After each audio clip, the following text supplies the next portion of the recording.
Are we live? Hello, hello, hello. And we are live. We are live. Okay, hello, everybody. Eric Bischoff here. As you can see, I'm flying solo. And when I say flying solo, I mean flying solo. I've caffeinated up, put a little butter in my coffee. Did you know that that's a little like brain hack? You put some pure butter in your coffee because nutritional fat is a brain food. Goes through your system, goes right to your brain. So I've got butter in my coffee, a little bit of whipping cream just to take the edge off. Had my kratom a little while ago. I am ready to go. Mick Mac, what is going on? And yes, indeed, Mick Mac, breaking news here on this very special edition of the WrestleMania press conference. I indeed will be joining Conrad Thompson for StarCast in Australia. So, yeah, there's the man. There he is. Hey, Conrad, how are you, buddy? So glad you're coming to Australia with me, man. I got somebody to hang with. It's going to be a good time. Oh, we are going to have a blast. I'm really looking forward to that. Looking forward to this too, brother. This was your idea. It was a great idea. I can't wait. We're breaking new ground here on 83 Weeks with this live YouTube. Going to have a little bit of a pregame show as we're leading into the press conference, man. How you doing today? Man, I'm great. I got to tell you, it's been an interesting day. My phone's been blowing up with people all day who have predictions and suggestions about what to do, what to expect, what's going to happen, what's not going to happen. And what I think is so great about this is we can't really call it. You know, our friend Wesley Burleson, who works with us over on the ad-free show side of things, is one of the producers for Click This and helps with a lot of other video production. He said, is it weird? Is it just me? Maybe matches don't matter. Why am I more interested in a press conference than I have been in any WWE pay-per-view in years? Man, they got it figured out, do they not? I mean, they got people talking, Eric. I got to give them a kudos for that. Controversy creates cash, man. And I am a firm believer this is part of the controversy equation being utilized, whether they recognize it or not. Think about it, man. Is there a story here? Oh my gosh, there's more story here than you can shake a stick at. Not only Cody's story, which we've been following for a while, but the breaking news, all the negativity that goes along with that, the chaos, the confusion, all that hype. Then boom, in comes a $5 billion deal. And then right on the tails of that, boom, in comes The Rock. And then right on the tail of that, boom, there goes the plans for WrestleMania. Nothing but controversy. A lot of people chiming in, a lot of passion on this one, man. It's going to be interesting to see what happens because I really don't think that they can go wrong with the amount of talk and chatter and coverage this is going to get. I mean, just first of all, how genius were they in hindsight, Eric? I mean, you've held some pretty amazing press conferences in big time markets to launch shows. Like I think about when you're at the Harley Davidson Cafe and you launch Nitro, and now here they are, Super Bowl weekend, just a couple of days before Super Bowl, and they rent out a whole freaking arena for this. This is capitalizing. You know, on Twitter, they would call this trend jacking, but it does say that, you know, there was some forethought put into this, and it looks like it's paying off in a big way right now. What was that called? That was called trend jacking? Yes. Is that right? I got to write that down because I want to be able to use that so I sound like I know what's going on. Trend jacking. One word or two? Probably. You know what? Just squish them together. Why not? People will know what I'm talking about. But going back to where we're at and the story and the situation, obviously we've got story here, anticipation. That's why we're all here. That's why so many people have joined us here live on YouTube because and so many people will be tuning in from around the world to this press conference because the anticipation is built into this particular situation. Reality, no denying the reality of this situation, man. What's going on in WWE behind the scenes in the ring has been all over the newspapers, all over mainstream media. So the reality of this situation, no doubt about it. Surprise. And I think that's the one element that they haven't really checked the box on yet. Right. That very well could happen on this press conference. Well, listen, I don't mean to speak out of school, but, you know, I know a few people who know a few things, and I've been told that this is going to be a very fun package today, that this is going to be a very fun press conference. And I know that's not exactly a spoiler, but I think a lot of people who have been on the fence and who maybe are torn and they're not exactly sure how to feel about WrestleMania. Because I actually saw some people who said, a few weeks ago, this felt like a dream WrestleMania. We were going to have Brock Lesnar versus Gunther. We were going to have CM Punk versus Seth Rollins. Now maybe they're thinking, well, that's all changed. Is this still going to be the same show? And I've been given the heads up that people are going to be talking about what we're about to see. And I can't wait because, again, think about how crazy this is. We're not saying who's going to win the Rumble. We're not saying who's coming back. We're not worried about a surprise debut or a surprise return or someone jumping ship. We're just interested in the story. How about that, Eric? How about that? If this doesn't prove that story drives it all, I don't know what can. This has been really cool. Now, for those of you, I'm checking some of the YouTube comments, so I'm all over the place. I've got the press conference up on my screen. Obviously, we haven't started that yet. We're here. I'm going to chat a little bit with our ad-free shows members who have joined us. Thank you all for joining us. And I'm also watching along over here on YouTube. So if I look like I'm distracted, it's because, well, I am, but that's okay. I love this. One of the questions or comments I've seen here is this a 2-hour pregame show? No, folks, this is a 1-hour pregame show. We're going to talk about where we've been, where we are, more importantly, where we think we're going to go. 3X structure. It's really simple, folks, but we'll chat here, answer some questions, have a couple polls that we'd like to throw up and kind of get a vibe to where you get a look at what people are thinking and feeling right now. And then throughout the show, or I should say throughout the press conference, we'll probably lay out so we can hear what's going on in the press conference. And correct me if I'm wrong, Conrad, we did a little bit of a walkthrough an hour or so ago, but we're watching along in the press conference. We hear something that's interesting, we feel we need to react to. We'll jump back in, we'll cover the question, get our reaction to it, and then jump right back into the conference. Does that sound right? Think about this as like a second screen experience. You nailed it, Eric. We're going to be here with you until the very end. We actually have a correspondent live there who will be joining us at the conclusion of the press conference. We're going to react to it. We're going to get what you guys are thinking about it. But at the same time, we're going to be there with a reporter who's asking wrestlers questions and the participants in the Royal Rumble, the WrestleMania matchup right at the conclusion. So we'll catch up with him. Our man Dominic D'Angelo, who you've seen over at adfreeshows.com and a handful of other places over the years. He is there on location, and he's going to be giving us all the scoops, the tone and tenor of the mood, maybe what the camera did not see. But yes, we will lay out when the important stuff happens, not unlike a sports press conference, I suppose. If there are some talking heads there, they lay out when the head coach approaches the podium. We're going to do the exact same with you.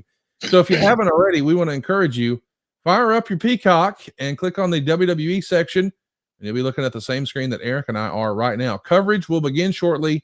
WrestleMania XL kickoff. This is a big show, man, and it's WrestleMania 40, and all the hype is here. And, man, you want to talk about the buzz. It's been all the internet wrestling community has been talking about for days, and The Rock actually addressed it today on Pat McAfee's show, and our producer, Dave Silva, has some of that. So we're probably going to want to talk about what The Rock said today. I'm curious if you saw what The Rock said today on Pat McAfee's show and what your reaction to that was, Eric. You're muted, Eric. Eric's still with us, guys. Hang tight. All right. Sorry about that. Again, high-tech redneck here. Forgive me. I'm learning as we go.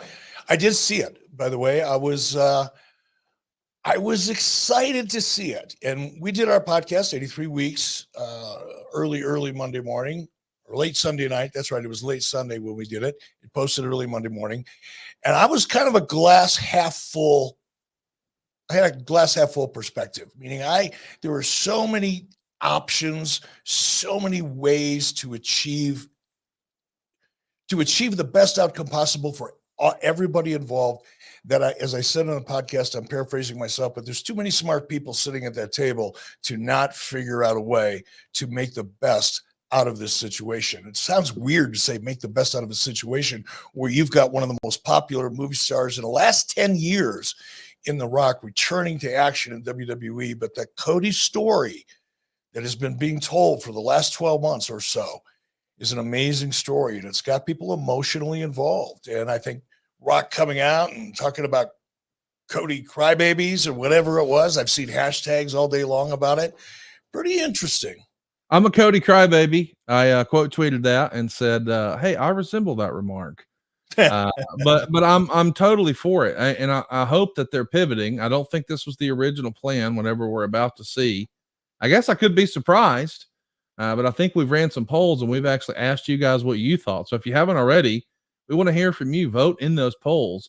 Let's run through that Cody Rhodes story, Eric, because this is quite the story. My man came into the company and had a pretty good run in the WWE. And then, as Arn Anderson would say, they cut his water off. They made him Stardust. I thought he did as good as he could with that. But clearly, when you see that presentation of that character, it's going to be known respectfully as Goldust's little brother. And that's not to say that Goldust wasn't important, but it was like the Robin to the Batman of that presentation. It certainly had a ceiling. I don't, Eric, can you imagine a scenario where Stardust was in the main event of a WrestleMania? That's hard for me to wrap my head around. No, and that's what one of the things that makes me such a Cody Rhodes fan is the fact that Cody stood up for his principles. He took a giant leap when he left WWE, because let's be honest, especially for someone like Cody, who's young and talented and well ingrained in the WWE process at the time before he left. I mean, he could have rode that ride for a long time and made an enormous amount of money, even without ever reaching the level that he has now. But he's Dusty's son, and it didn't feel right to him. He decided to take a giant leap. He moved over to AEW. We know the story there. It didn't go according to plan. Things changed. Cody comes back, and he's 3 times the star he was when he left. And here we are today. Let's talk about the next piece of this Cody story. We know that, he becomes Stardust, and then he requests and receives his release from the WWE in 2016. And I think a lot of people wondered what was next. But Cody set a little bit of a trend for himself by walking away from guaranteed money, knowing that, respectfully, there's probably not another company at the time offering equal money in a contract like that. He made a list. Do you remember that list photo, Eric, where he actually hand wrote all the things he wanted to do? Personal ring announcer, wants to wrestle this guy, wants to wrestle that guy, and had his hands there on the sheet of paper. Someone took the photo, maybe Brandy, and it became like, this is his bucket list now that he's outside of WWE. It resulted in a great run on the independents with matches with guys like Kurt Angle for Northeast Wrestling. And he went through Impact. He won with Jeff Jarrett the Global Force Next Gen title or something like that. He even became the Ring of Honor World Heavyweight Champion. And then he wound up being with New Japan, joining the infamous Bullet Club. I mean, it was quite the run that Cody had outside of WWE. And that's not always the case. When a guy leaves WWE, man, it could go one of 2 ways, right, Eric? It certainly could. And more often than not, you may be satisfied personally in your choice to leave WWE. Very, very hard to, from a financial perspective, achieve success, at least WWE level success outside of WWE. Of course, Cody ended up doing that in AEW, and that was a hell of an opportunity. It was exciting for him. But going back to, what I admire so much about Cody, not only did he have the principles in character to decide it was time to bet on himself and make a big move. He made that big move to AEW. That didn't work out. And he doubled down that bet on himself, went back to WWE, which is hard in a lot of ways. It's a different kind of challenge, but gets back there. And like I said, here we are today. We want to hear from you guys, so be sure to drop us a comment in the live chat. We're going to continue to talk about Cody's story, and we're going to share those poll results with you momentarily. So if you haven't already, get in on that. Let's do one right up top from Chance Talks Business. My man Chance has a great question for you, Eric. Thanks for the stream. What do you think LA Knight will be doing for WrestleMania? What would you think, Eric? What would you do with LA Knight? at WrestleMania? Oh, I'm not sure. You know, I don't spend a lot of time fantasy booking, with the exception of what we're seeing going on here with Rock and Cody and Roman. Look, here's what I do know for sure. LA Knight is working his butt off. All of your top talent. If you're on television on a regular basis, and probably even if you're not, you are busy. You're busy doing media, you're doing personal appearances, you're doing all kinds of ancillary things to help support the event. Until you've seen it or been a part of it, it is really hard to describe to somebody. I'm sure the Super Bowl is more intense in many respects, but this has got to be very, very close in terms of just all the media, the press, the events, the meet and greets. You know, you're making sponsors happy. You're meeting potential advertisers. You're meeting network executives. In the case of studios, in Netflix, you're making studio executive meetings. And it's a lot of work, brother. It is a lot of work. And I can't wait for us to see exactly what's going to happen at this press conference, because I think that's a great idea. And I, for one, would love to see who wants to see LA Knight get his shot at Cody, at Seth Rollins' title. Yeah, I could see that. I think that would be a great substitute. Maybe he winds up in the Elimination Chamber, Eric, because let's be clear, The Rock in storyline has not necessarily earned a title shot, because you have to earn a title shot. You can't just walk in and say, I'm going to wrestle for the belt. I mean, you can technically. The Rock is doing that. Yeah, you can if you get yourself elected to the board. What the hell? It's not hard. In story, we have to have a way to win it. So we do have that, what would normally be a lame duck pay-per-view. But boy, it didn't feel like a lame duck pay-per-view last year in February when Sami Zayn wrestled Roman Reigns. A lot of people were debating, now's the time, pull the trigger on Sami. We know they didn't do that, and they didn't even pull the trigger on Cody the next month at WrestleMania. So the question I do think is, Eric, do you use the Elimination Chamber match to create a number one contender for Seth's belt? Should Cody not pick Seth? I mean, we saw earlier today that Cody tweeted out, or I guess he posted on his Instagram story, I've made my decision. Is the Elimination Chamber the way to back into an opponent for Seth, or a way for for The Rock to earn a title shot?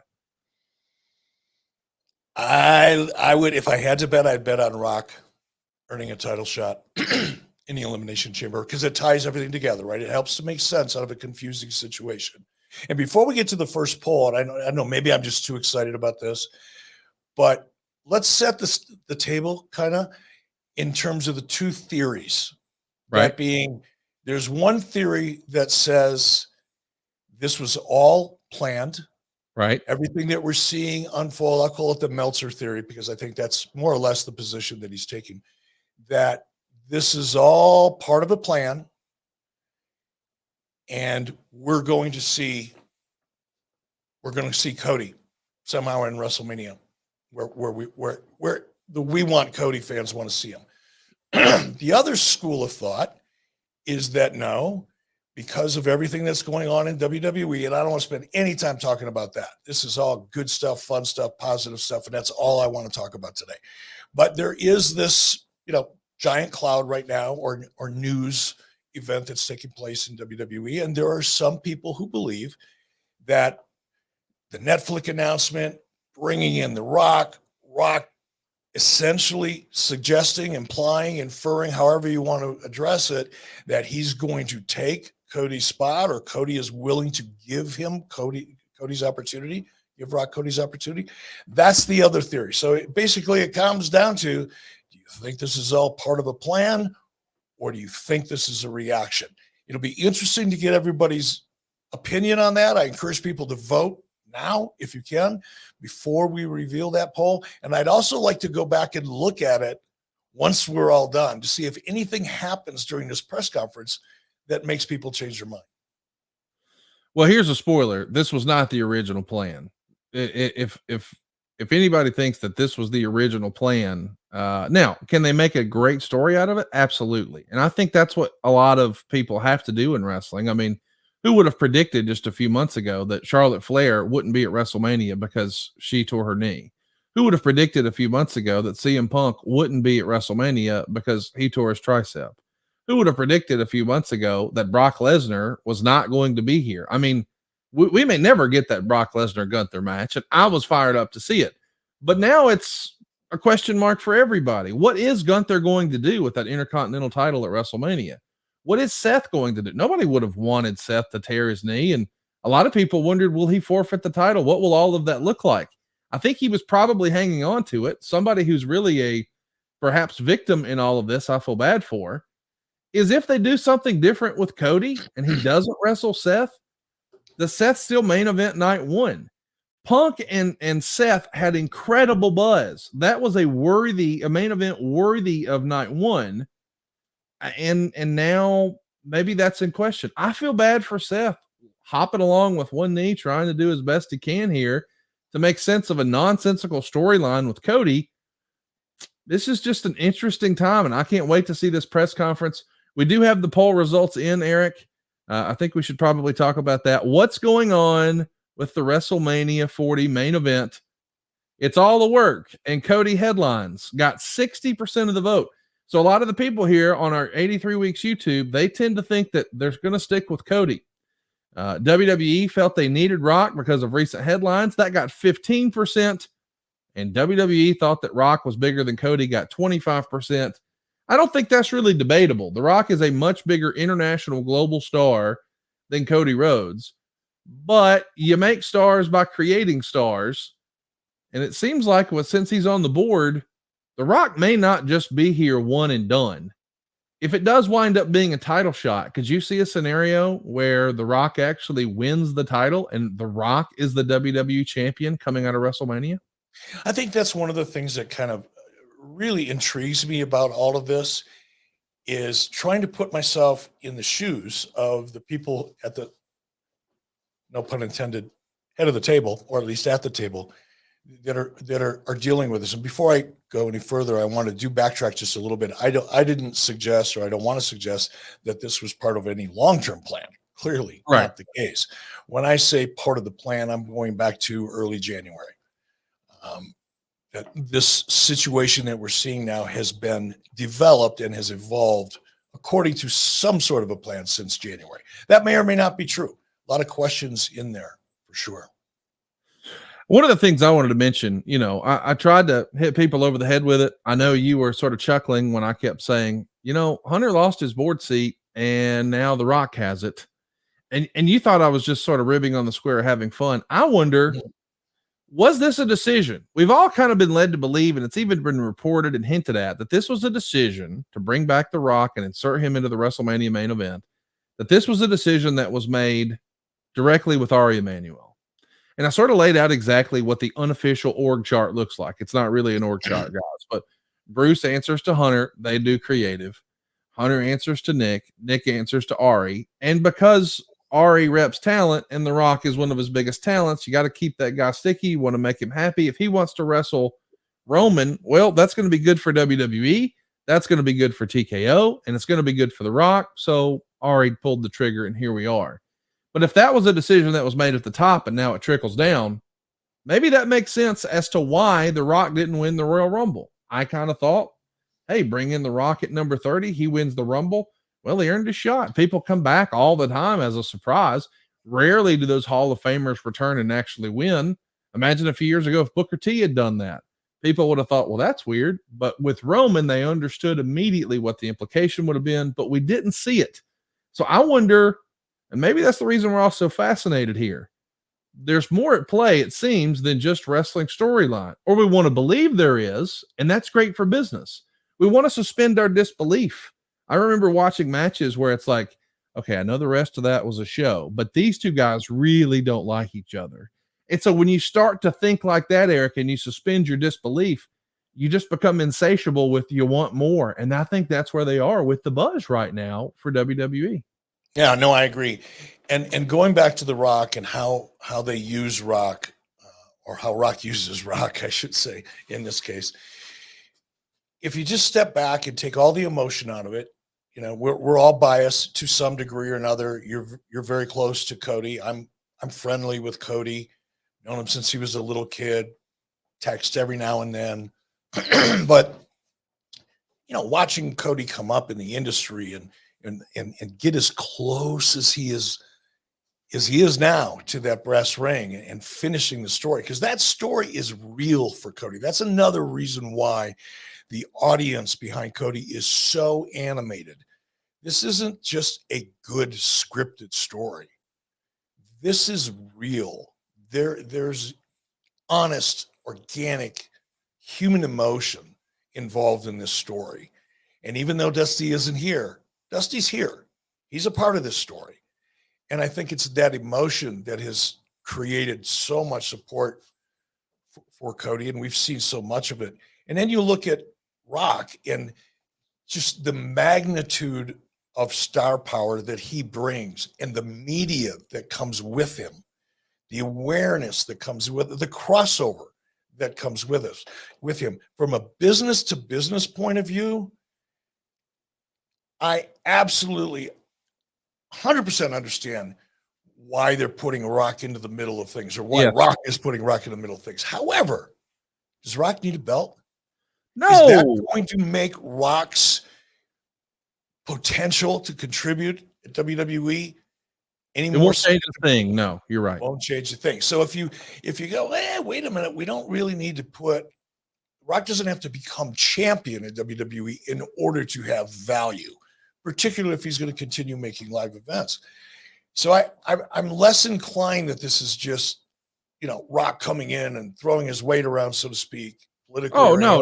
I don't believe that. I don't believe that. Let's remind everybody, we are going to have Eric answer your questions live. So if you haven't already, go ahead and ask Eric a question, and we will get to all of the questions. I think there's some sort of a paid question thing. This is our first time doing a live YouTube, but we'll make sure that if you're paying money to ask Eric Bischoff a question, we're gonna have him answer it. And if you haven't already, hit the subscribe button and turn on the notifications bell. We want you to see everything that we're doing, and Eric and I plan to do a lot more of these live interactive YouTubes. Whenever there's big breaking news, you can always count on 83 weeks on youtube.com to be there. We're endeavoring to persevere, as Eric likes to say, with that. So be sure to do those two things. It's very important. Hit the subscribe button. It turns out like 90% of you who watch us here don't actually hit the subscribe button. So hit the subscribe button and turn on the notifications bell so you can get in some of those live questions. Get all those live questions in right now, and we will be sure to get you answered. I also want to mention that we've got a brand new poll question. So if you've got a poll question that you would like, you can just throw that in as well. So we know that what happens with Cody over in AEW or on the independents eventually leads to the creation of AEW, and Cody is sort of the flag bearer there. And I mean, he's the guy who's out front. He's the face that runs the place. Of course, him and the Young Bucks and Kenny Omega. And of course, who could forget Tony Khan and Chris Jericho at that very first press conference? And it felt like that was going to be his forever home. My man was taking regular shots at WWE. I'll never forget being at StarCast and they were making fun of the 24/7 belt. Cody was having a blast. He probably felt like the WWE was in his forever rearview mirror. That all changed in early 2001. He returns to WWE at WrestleMania as a surprise to take on Seth Rollins and got a tremendous reaction. He would defeat Seth, and then the next night on Raw states that he's returning to the WWE to finish the story and capture the WWE title that his father truly never got to hold. And what's great about this story is it's a real story. And I think this is out there, but the reality is Cody was working in AEW without a contract, and it was just a handshake deal, and they were trying to figure out how to get a contract done, but he was still technically not signed. He was a free agent. So apparently Vince wanted to sign him so bad that he flew to Atlanta. Think about that. We always hear that Vince flies guys to him. We heard that story over and over and over. He would fly you to New York, first class, you and your wife, pick you up in a limousine, put you up at a fancy hotel, get you Broadway tickets, bring you into the office. And I never got any of that. You got thrown in the garbage truck. So yeah, but like, I mean, I got flown in and they did fly me first class. I'm not going to bitch, but there were no my wife didn't get to come with me. There were no Broadway tickets or dinners involved. I'm disappointed. Should have been a wrestler, Eric. Should have been a wrestler. So it was always like a metric, right? If you went to the office, he had high hopes for you. But if you came to his house, you were a made man. And that was always the narrative amongst the boys. If you read books like Chris Jericho wrote, it was a great honor to go to Vince's house. It felt like, hey, he's got even bigger plans for me. He's invited me to the home, not just to the office. Well, think about this. Vince McMahon got on a jet and went to Cody. And as I understand it, they had a private room in the back of a restaurant. Cody shows up to the meeting as suited and booted, looking as only he can look, as the Nature Boy would say, with a Louis Vuitton duffel bag, and inside the world title that his father held up in Madison Square Garden in the turnbuckle, proclaiming that he had won the world title. And of course, we know it didn't actually happen. Superstar Billy Graham retained the title, but there was a photo. And when Dusty passed, as I understand it, all the kids got a little bit of Dusty stuff here or there. I know one of the things that Cody got was the nameplate from the big gold belt from his father's NWA world title, like where his name was on the world title. Cody has that. It meant a lot to him. And it also meant a lot knowing that for as long as he lived, his dad had a fireplace in the master bedroom, and on that mantle, there's a photo of Dusty holding up that world title, the title he never won. Yes, he was the NWA champion, but he was never the champion in New York. And unfortunately, neither was his brother. And Cody had been the Intercontinental champion. He's been the tag champion. He's been the Ring of Honor champion. He's been the New Japan U.S. champion. He's been the NWA champion. But he's never been the WWF champion or WWE champion. So that's the reason he was back. He laid it out to Vince. That was the motivation. I want to finish the story. They sign a contract. He comes in. And man, he beats Seth, not only at WrestleMania, but 2 pay-per-views in a row. WrestleMania Backlash and then Hell in a Cell. But Hell in a Cell became an iconic moment in WWE history. He didn't just beat Seth. He beat Seth with one freaking arm, a completely torn pec. It was an unbelievably gutsy performance. Yes, there are action figures for it. That image and that match will live on in WWE forever. But he eventually had to require surgery. We know he's going to come back at the Royal Rumble. He comes in at number 30. He wins, and he's on his way to attempting to finish the story at WrestleMania. And it doesn't happen. Much like the first time John Cena challenged The Rock at WrestleMania, it didn't happen. Cody's laying there next to a rubber chicken, realizing he's been screwed. Solo Sikoa interfered. He didn't win. And man, they crafted an incredible story. He would feud with Brock Lesnar and win. But they keep Reigns and Cody away from each other. Cody's really the workhorse, making all of the live events that Roman can't do. And he becomes the top babyface, the top merch seller for the entire year of 2023. And he even competes in the World Heavyweight Tournament for the belt that Seth Rollins now holds, but Brock Lesnar costs him that title. So that championship gold eludes him yet again. Seth becomes the champ. So Cody seems to be on a little bit of a crash course to challenge Seth, but Brock is still attacking him. That sets up a match at SummerSlam. Cody wins. Brock shakes his hand, and Brock's out of here. That might wind up being Brock's last match in WWE. Jey Uso joins Raw and becomes Cody's accidental tag team partner.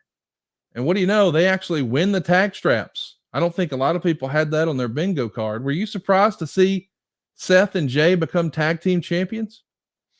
I really was, because it kind of came from out of nowhere and made sense, obviously, once I went back and kind of watched how it all came together. But it did surprise me. It did. We know that the big news after that became what happened at War Games. Think about how cool that is, too. It's the first WWE War Games like this with Cody Rhodes in it. It's the same show where Charlotte Flair and Cody Rhodes are both in War Games matches, the matches that their parents were in, their fathers were in. They made so famous so many years ago. A really cool little footnote, but that's not what anybody talked about. They didn't even talk about Randy Orton coming back. They talked about the surprise return in Chicago of CM Punk. And boy, it added a lot more mystery, because we know the reason Punk left the first time, he never got to main event WrestleMania. Sure, he wrestled The Undertaker and probably made 7 figures, but it wasn't the main event. So now with WrestleMania being 2 nights, maybe there was an opportunity. Seth attempts to go after CM Punk that night. and it looked like these guys were on a collision course. And now, unfortunately, it's not going to happen. But meanwhile, Cody enters himself in the Royal Rumble and he wins. And it's around the same time. It's actually the same week that it's announced that The Rock is now a new member of the TKO board. This is quite the story, quite the twist. I don't think a lot of people saw this coming, where there would be uncertainty, which is why we ran a poll.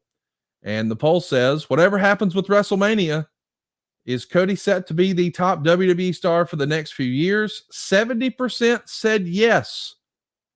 No only got 13%, and 17% of you guys think it depends on what happens at WrestleMania. I, for one, tend to agree. I don't think it can even be debated. If you're setting live event records, and more specifically, if you're the top merch seller in the entire business in 2023, you got to be one of the top guys for the next few years in WWE, no? Absolutely. I think Cody's already there. He's proven that he can do the work. He's been busy. He's just such a phenomenal representative of WWE in so many ways. You talk about, one of the people that really stand out to me as the face of the company, and there's been so many, right? We could go back and name them all, or a lot of them. But John Cena, people could say whatever they want about his style of matches and his presentation as a character. No one can ever take anything away from his work, from John Cena's work ethic. No. He worked harder outside of the ring than he ever did inside of the ring, and he worked his ass off in the ring. He worked so hard, because the business of the WWE business, when you're at that level of where John Cena was, or name any superstar who's the face of the company, you're spending a lot of time outside of television representing the WWE. And I just can't think, and I know there's a lot of great, talented, outstanding people in WWE, but I can't think of one of them that makes a better ambassador for the brand than Cody Rhodes. Let's do some questions here, Eric. We've got a ton of them. We're going to try to get to absolutely every one of them. We will before we conclude the broadcast. Derek Jacob is having a little fun. He says this press conference is going to be just as big, if not bigger, than when the Hardy brothers wrestled each other at Vengeance 2001. I think that's a safe bet, kind sir. Yeah. You wanted us to say your name on the show, and we did. Christopher has an excellent question here. He says, can The Rock become a Hollywood Hogan type heel, Eric? We've seen that before, like when he came back years ago. I think he was in Sacramento, and he was singing as, Hollywood Rock, and he did his little rock sing-along, and the line was, I'll be back when the Lakers beat the Kings in May. I mean, he knew how to manipulate that crowd. I think The Rock is a tremendous heel. I understand from a global perspective, with all of the children's movies and things like that he makes, you might want to think of him as a babyface. I think that does make the most sense. But him as a Hollywood Hogan type heel, because, we pretended that Hollywood Hogan was a big movie star. The Rock kind of actually is. That'd be fun. What say you? I don't see it. I think Rock can play that in-between type of heelish character, because he's got such a wicked good sense of humor, and he's cocky. But to be a heel, you have to be despicable. And like MJF is just, although he's softened himself up around the edges over the last 6 months or so, I like early MJF more than I like current MJF. Not taking anything away from him, because I'm one of MJF's biggest fans in a lot of ways. But I just noticed the way he's presented his character, social media and on television, he's kind of softened it up around the edges. He's not like taking candy away from babies and making fun of mothers and all that kind of stuff that he used to do. I like that heel. I want a real heel. I want that heel to be a heel outside of the ring. I want that heel to be a heel inside of the ring and be despicable. How does Rock become despicable? Now, I get, you can get the psychology down. You can, wrestling fans know their role. No, they know their role. They know if Rock is in that heel character mode, they're going to react accordingly, but not because he's despicable. And I just don't know that Rock can make people dislike him. Who doesn't want to be The Rock? I don't know.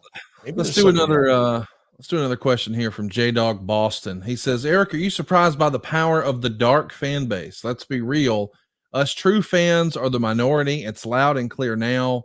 It's an honor to super chat Eric Bischoff. Well, the honor is all ours, J-Dog. Bet, J-Dog. Are you surprised at the power of this fan base? No. How many times have you and I discussed on 83 Weeks just how loyal a wrestling audience is? And when you tap into their emotion, when they connect to a storyline, and I'm not talking about an angle that's an excuse for a match. That's not a storyline.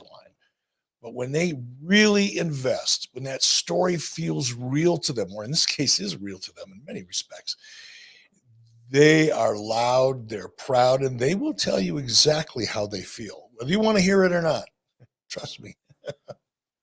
Don't forget, you guys can ask Eric a question here. So go ahead and get them in live. We're going to answer your questions before the press conference, during the dull moments of the press conference, and after the press conference. So we'll get to all of the paid questions here for sure. And if you haven't already, hit the subscribe button, turn your notifications bell on. I have a feeling there's going to be more breaking news between now and WrestleMania, maybe some Vince McMahon news. Who knows? But Eric and I are going to be going live all the time here on YouTube. So the poll question that's up right now, I'm looking at this on YouTube. Thoughts on Hollywood Rock concept in 2024? Your options are love it, hate it, he should be a tweener, like the idea, but they won't do it. So if you're watching along with us on YouTube, subscribe, because that's how you participate, and then let us know what you think. And we'll come back and revisit that one.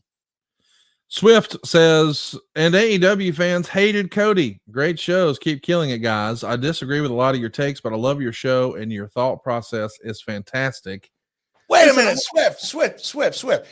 You love the show. You disagree with a lot of what I say, but you love the thought process. I'm wondering, what do I need to do to check that box for you, Swift?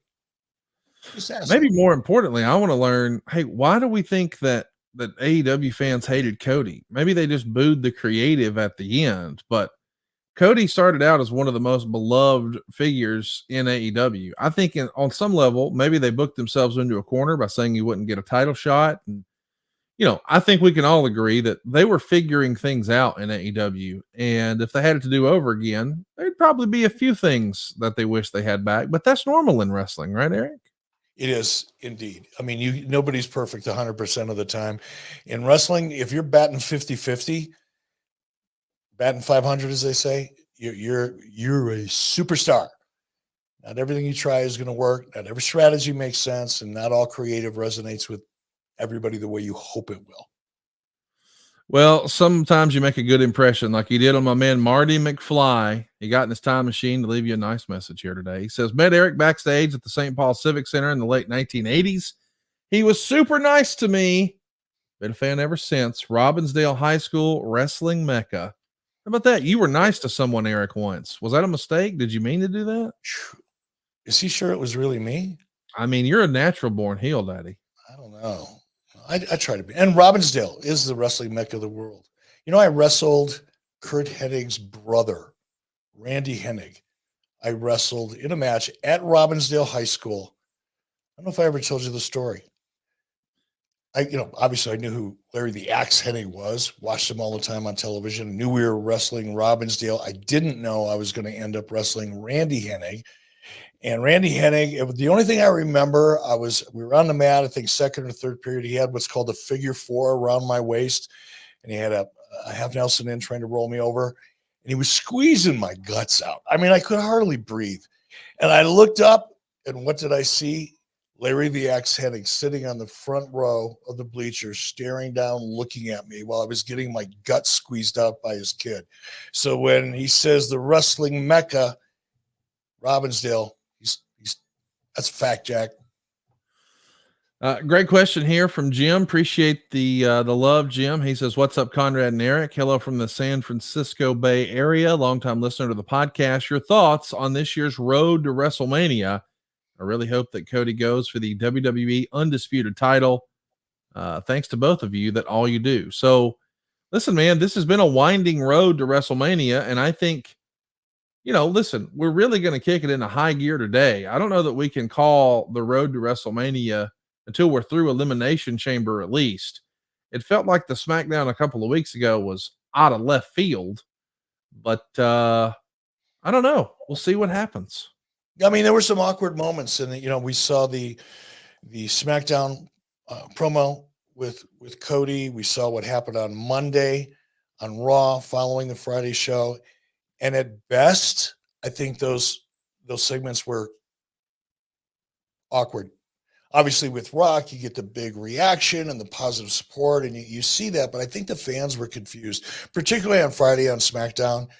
I tuned into that, but I wasn't really watching or listening to what was going on in the ring as much as I was watching the crowd's reaction to it. Yes. And watching the crowd's reaction to it told me that it was awkward. They didn't know how to react. They didn't know whether to be happy, to be pissed off.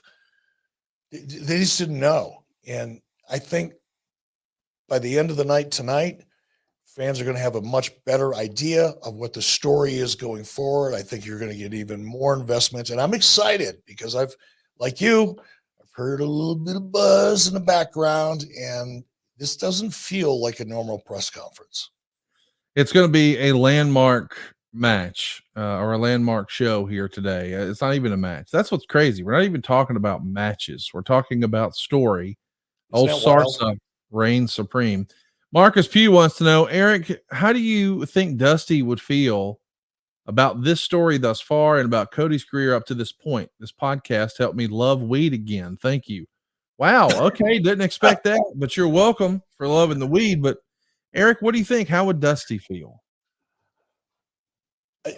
Without question, Dusty would be absolutely proud of Cody. He would be proud of Cody. And I sent Cody a text when Cody resigned from WWE and walked away before we knew AEW was really a thing. I reached out to Cody and just told him I knew for a fact how proud Dusty would have been. I'm absolutely convinced Dusty would have been even more proud with regard to Cody joining AEW and being a part of the team to launch competition. That's Dusty Rhodes' DNA all day long. That is Dusty Rhodes. And equally, to go back to WWE and end up where he is, how could you not, as a father, a friend, or just a fan, be so proud of what Cody has done? And think of the adversity. Leaving WWE, like I talked about when we opened up, that's a big decision for a young man. Cody was pretty young still. That's a big, life-changing decision. And then the way things turned out, have to make a decision to go back. Now, granted, it sounds like Vince McMahon made it pretty easy and rolled out the red carpet in as many ways as possible. But still, going back into that locker room, going back to that roster, I'm sure Cody had a lot of friends, but you're coming back in a way, kind of with your tail between your legs. I don't think Cody felt that way, and I don't think that was really the case, but you have that feeling of, okay, I drew a line in the sand, I walked away, and I had to come back, or I chose to come back. And then to, come back and get that big spot in Royal Rumble and then blow out your pec. I mean, is there any more ways than Cody Rhodes, the human being, be challenged to maintain a positive attitude? He's just had everything in the world thrown against him, but no matter what they throw against him, he keeps coming. And I know Dusty would be proud of that. I wish he was sitting here with me watching and talking about this, because I never predict that I know how someone feels about anything, but I'm 99.9% sure I'm absolutely on the money on that one. Well, let's see if we're on the money with the poll results here. Thoughts on the Hollywood Rock concept in 2024? Love it, got 44%. Hate it, got 20%. He should be a tweener, got 12%. And good idea, but WWE won't do it, 25%. Man, 44% hate it. That wins. I don't know that I expected that. I guess people really don't want to see him as a heel, huh? There are some people that just don't work anymore as a heel. And certainly Rock has the ability. He's an actor. He can play whatever role he wants to play. But I think Rock represents such a positive time in WWE. so many great memories as a result of Rock. I just don't. It's a little bit like you and I were talking about Ric Flair. I just don't think there's anything Ric Flair can do that will make people actually despise him as a character. I'm going to leave that one alone. It's just you can't. He's too ingrained in the wrestling culture. They have too much respect for him. He can play the role. Ric Flair's a great performer in that regard. He certainly knows how. He's been doing it his whole career. But if the audience doesn't want to see that, it doesn't matter how good you are. And I think that's the same thing with Rock. He's just become too big of a star to be a heel. We got a question here we need to hit from Josh Picard. If Eric had originally booked Roman versus Cody, but heard the reaction for Cody, would he change? I'm sorry, let me start that again. If Eric had originally booked Roman versus Rock, but heard the reaction pushing for Cody, would he change his booking? Would you be influenced by the crowd, Eric? Absolutely. I don't know how you could not be influenced by the crowd. The audience is telling you vociferously. I've not used that word in a podcast, vociferously. Loud and proud, they're telling you, and it's not just a small portion of the audience. This is emotional for them. They're as emotionally invested in this almost as Cody himself. And if you don't listen to that, then you have to be prepared to pay the price. That's my opinion. Now, they may have an entirely different plan. They may indeed not. Cody may not get that shot. We don't know that. We're all hoping it so much. We're willing it to happen. And I do believe it will for all the reasons we talked about on 83 Weeks this past week. But there's a chance it won't. And if the audience leaves WrestleMania feeling like Cody got screwed, it'll leave a bad taste in some people's mouth. Can they get him back? Sure they will. Will it be a little harder than it should be? Absolutely it will. Will Cody end up being a bigger star if that indeed is the case? Abso-freaking-lutely, because of that built-in sympathy, real sympathy. People will be able to have empathy for the way Cody Rhodes feels based on everything he's been through for the last year and the great storytelling that's gone along with it. So the audience will react. I for one, I'd want to send him home happy. I wouldn't try to play this hand at SummerSlam or some other PLE. I would find a way to make this work based on what I've seen and heard from the wrestling audience. Let's see what old Jake is wanting to see and hear. He says, Eric, do you think a triple threat between Cody, Rock, and Roman would work? Hashtag NWO for life. Would a triple threat work, Eric?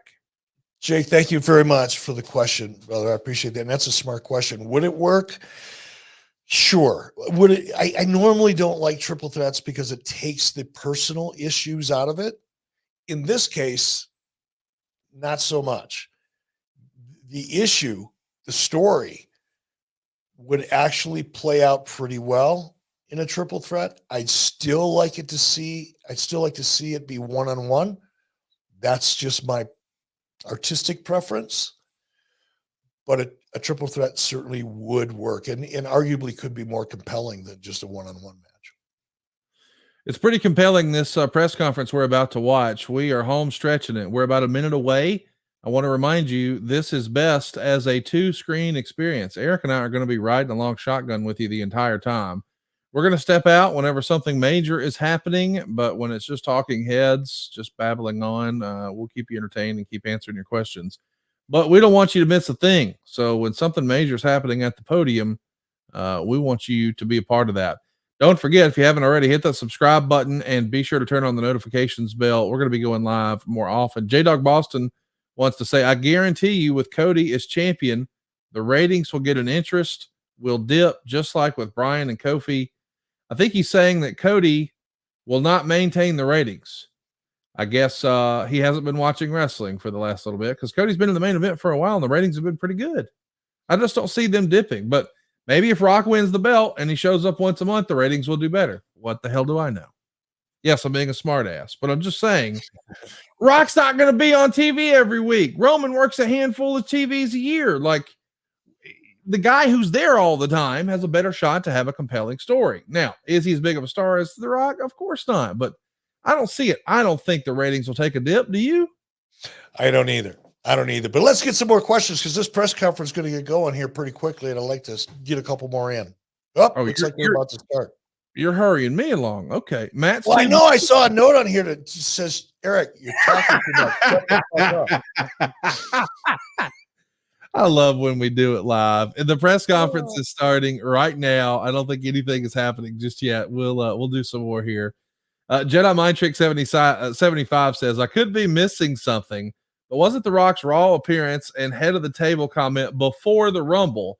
Wasn't this seed planted pre-Punk injury? Love the show. Yes, this was not the original plan. I would suggest that the day that The Rock showed up and cut that promo, that's probably when he made his deal official. It seems to reason to me that he was in town or not too far away because he was at College Game Day the very same day. That's the day where they did the national championship. And I'm of the opinion, or that was the big playoff game, rather. My apologies. It was the big playoff game. And The Rock came back and did his famous, hey, The Rock's going to go get some dinner. Should he sit at the bar? Should he sit in a booth? Or should he sit at the head of the table? He didn't say anything about the world title.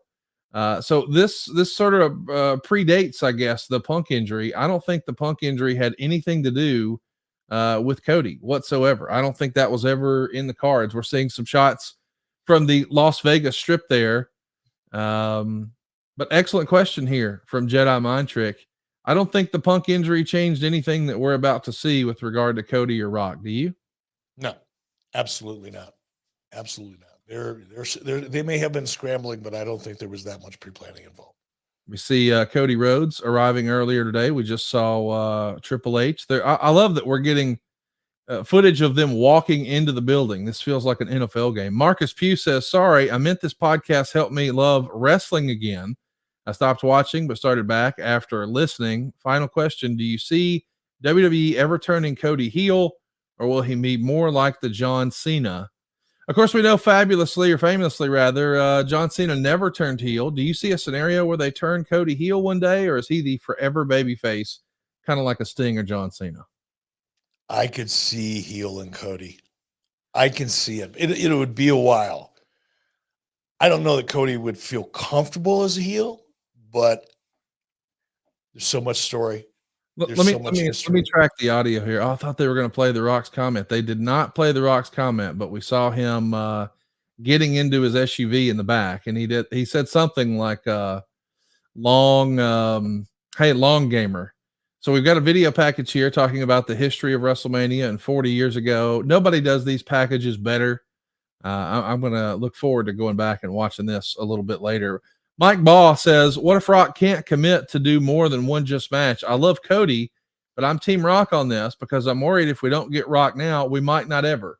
Now, that is an excellent question, Mike, because if you recall, Eric, a few years ago when they announced 2 WrestleManias in a row, or maybe it was 3, we heard the locations. Like, I forget exactly. I think it's Dallas, and then it's going to be Hollywood. This is before we knew it was Philly. I think a lot of people thought, well, he's definitely going to wrestle at the Dallas one, because he wrestled Eric Rowan at the last Dallas one. And maybe they thought WWE was going to set their all-time attendance record there, and he would want to be, in the record books for the largest, biggest crowd ever in WWE history. And then we thought, okay, it didn't happen this year. It'll definitely happen in Hollywood, because if Rock's making a movie, it'll just be more convenient for him. It'll be local to him.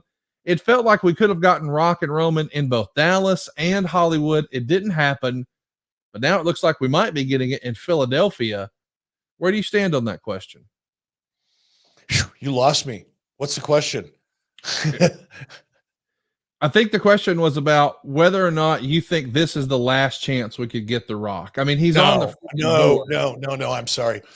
I was trying to read comments and I wasn't paying close enough attention. Sure. No, that I do not think we're going to see. I think we're going to be I don't think we're going to see him every week on television, but I think he will be a presence on television, particularly in premium live events, particularly ones that take place internationally, because I do believe that was a key strategy. One of the reasons why bringing Rock in and making him a part of WWE and the board of directors, and also including him in what we're seeing now. They'll use him, but I don't think we're at risk of not ever seeing him again. I think we're going to be seeing a lot more of them than we thought we would. The poll result was, if you were the booker, what would you do? Roman versus Cody got 57%. Roman versus Rock got 20%. And a three-way dance got 23%. Man, look at the crowd there. Man, they've got a lot of folks out there. It looks like the floor maybe is reserved for media. There's some folks on the floor that look just like fans, but man, this is a big time presentation, and what a smart investment this was for WWE. I mean, this is a who's who of the media, and they're all going to be here for Super Bowl.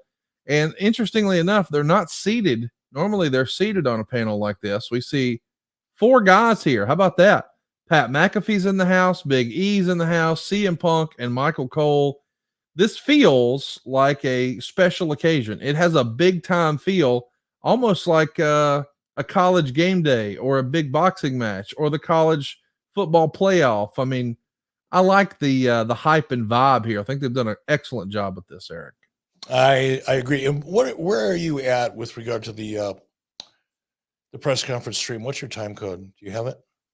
I think I'm at 6 minutes. Am I not live? Am I no longer live? I thought I was. I'm at. No, I'm at 6:07 right now. Yeah, I guess I'm a few seconds ahead of you. I'm at 6:15. All right, we're close enough. Yeah, we're close enough. Let's do a few more questions here. We're going to try to get to everybody who's done a paid question here. Let's go back to the very start and start knocking some of these out. Barat, our man, wants to know Cody versus Roman to DC. Rock screws Cody.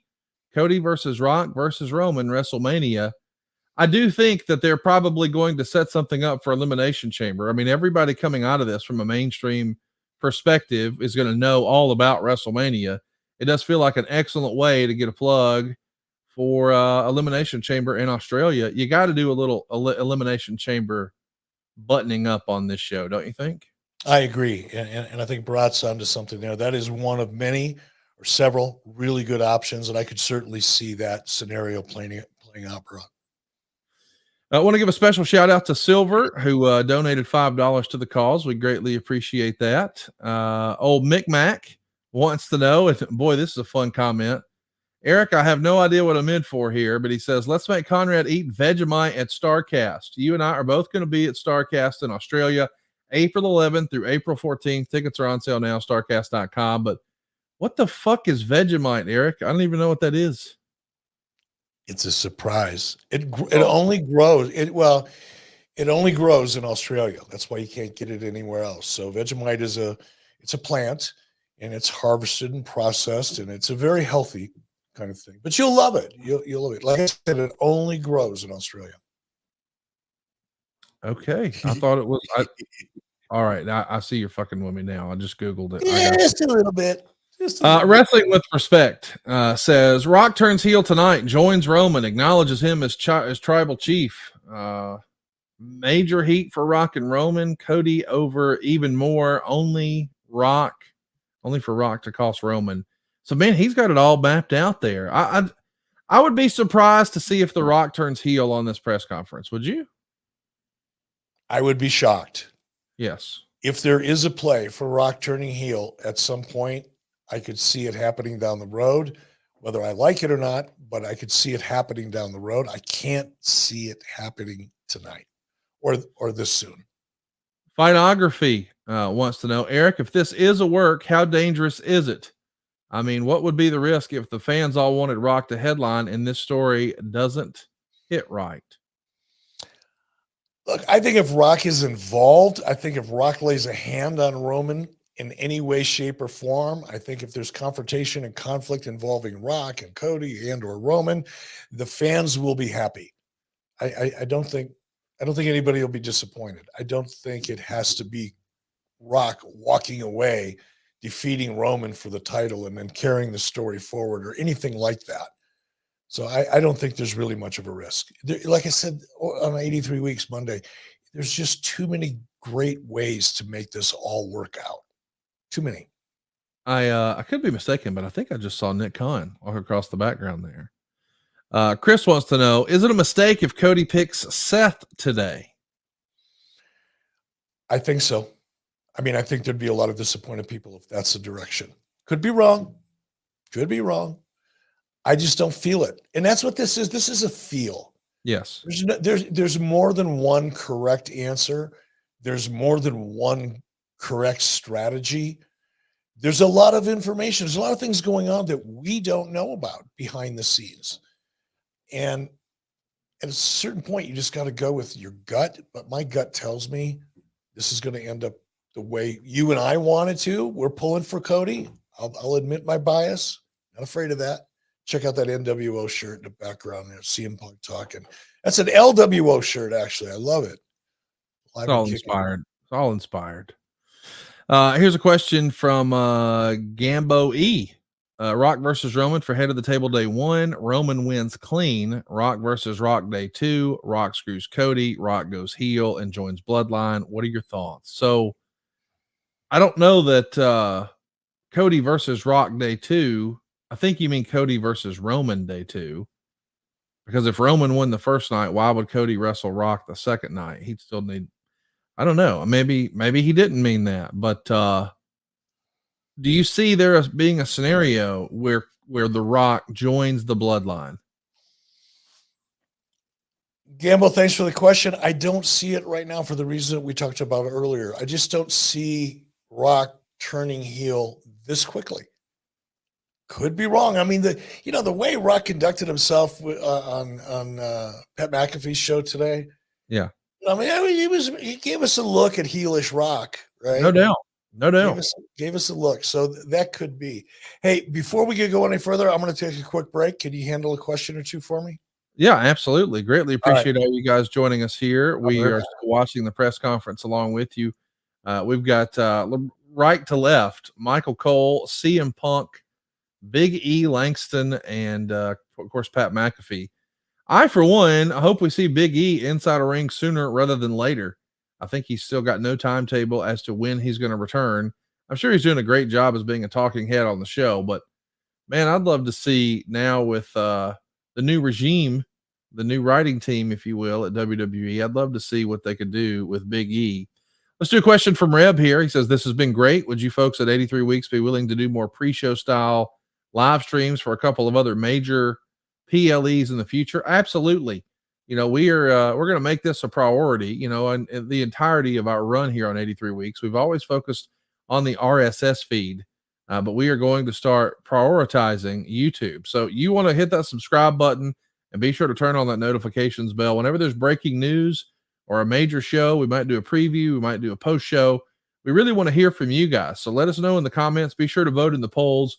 We want to super serve our audience. That's what we've been doing over at adfreeshows.com. And now we're going to do that on our YouTube channel here. And it looks like we're going to go backstage and hear from Jackie Redmond, who I guess is giving us a bit of an update. Let's do another one here. There's some Ask Eric questions in here. Alexander wants to know, why can't Rock just go against Seth to elevate that title? Well, I just don't think that that's probably the highest and best use of The Rock, in my opinion. Lindo Moss wants to know, what are the chances that Rock's comments about sitting at the head of the table has to do with Rock taking over WWE, and has he planned to turn on Cody the whole time? I think that was probably just to test the waters and see what the reaction was and plant some seeds and get the buzz. But I don't anticipate that's going to change anything. Here's another one from John M. And Eric, I want you to chime in on this one. Thoughts on them keeping the moment for when they're next at MSG, where the Dusty moment happened. And thank you for the 90s, Mr. B. So as a reminder, there is a theory out there by our old pal Raj Giri, who says, hey man, what if they ran Survivor Series in Madison Square Garden? Survivor Series was the WWE event that was created to compete with Starrcade. Cody's father's greatest invention, Starrcade. It predated WrestleMania as being the granddaddy of them all, and Vince wanted to stick it to him. So he created Survivor Series. So what if they ran Survivor Series at Madison Square Garden and Cody Rhodes won it there? Or I even saw someone suggest, what if they just did the Christmas house show in Madison Square Garden and called that show Starrcade, and Cody finished the story there? By that point, Charlotte Flair would be back. You'd have a Flair on a Starcade. You'd have a Rhodes on a Starcade. That'd be pretty special in Madison Square Garden. What say you, Eric? Damn it, I like that, John. That's a good idea, isn't I it? like that too much. Now I'm not so sure I'm as committed to the outcome I was hoping for tonight. John M., that was a really good question and observation. I like it. Look, if that were to happen, I think Bully also said something like that on Sirius Radio. If that were indeed the outcome, part of me is disappointed, but part of me would be looking forward to that because it just makes all of the reality that's currently in the SARSA formula as it applies to this, it becomes even more dense with realism and authenticity. So I kind of dig that. We'll see. Frederick Brooks wants to say, Mr. Bischoff, I think he means Bischoff. First of all, thank you for all your contributions to wrestling. Huge fan. They're hyping this press conference. What do you think is the big surprise? Do you think we need a big surprise, Eric? Well, it's the one thing that's out of the SARSA formula. It's the one box they haven't checked yet. Surprised. We've got story, we've got anticipation, we've got reality, we've got what's missing? Surprise. We know we're going to have action. So there's one missing. Do they do it here or do they do it at WrestleMania? That'll be the question. But we definitely need a surprise here. I guess the only surprise person I can think of would be if for some reason they decide, hey, we're going to do Rock and Roman night 1, night 2, whatever. But Cody says he too wants Roman night 2 because that's happened before. Bret Hart wrestled twice at WrestleMania 10. It could happen. What are they going to do if Cody decides to go with Roman and he picks Roman and now Roman has to wrestle twice? Because Cody's promo said, I don't just want to take your belt. I want to take everything. So if Rock has to earn that match with Roman or however they do that, it would be really interesting to see what they do with Cody. Like or not with Cody, but with Seth. And if you had to bump someone up, is it Gunther? Is it LA Knight? I mean, if you're looking for a big reaction from the crowd, rather than title versus title with Gunther, I think it maybe makes sense for it to be LA Knight. Or do you think they do something different, capitalizing on all of the media that's here, and they go title versus title with Logan Paul? What do you think about Logan Paul versus Seth Rollins? Would that get a bunch of people talking? Absolutely. Absolutely. Again, another great option. My question though is how where is Seth at physically? Is he ready? Will he Yeah, be ready? he's gonna be wrestling at WrestleMania with a bad knee. We are seeing right now that Triple H has come out on the press conference. We are going to throw up a bit of a graphic here and let everyone enjoy what we're hearing from Triple H, see what announcements he has. And when there's a break in the action and you know what we're talking about, we'll be back here live and we're going to answer Austin's question right up front. This is going to be interesting. I'm really excited about a press conference. I don't remember being this excited about a press conference in wrestling ever before. And I can't wait to see what Hunter says here. So be sure to watch the stream of the press conference, but don't go anywhere. We're going to be right back when there's a lull in the action.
Triple H likes to talk, doesn't he?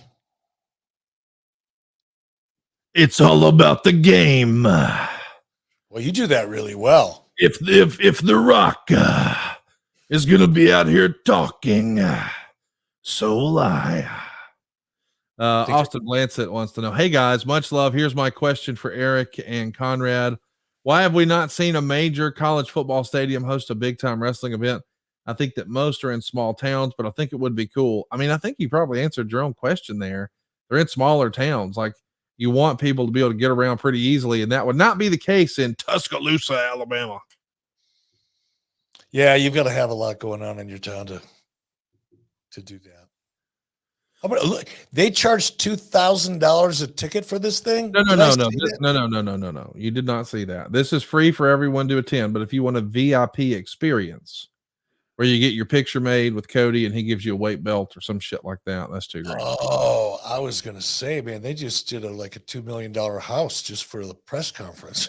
Well, it's dark on one corner. It's like it's a TV show that, well, you know the rest. What arena is this? What's the venue? T-Mobile Arena, Las Vegas, Nevada. All right. Obscure Media Emporium says, just wondering, what are Eric's thoughts on WWE's new production stance without having Kevin Dunn on the team and him being let go so abruptly?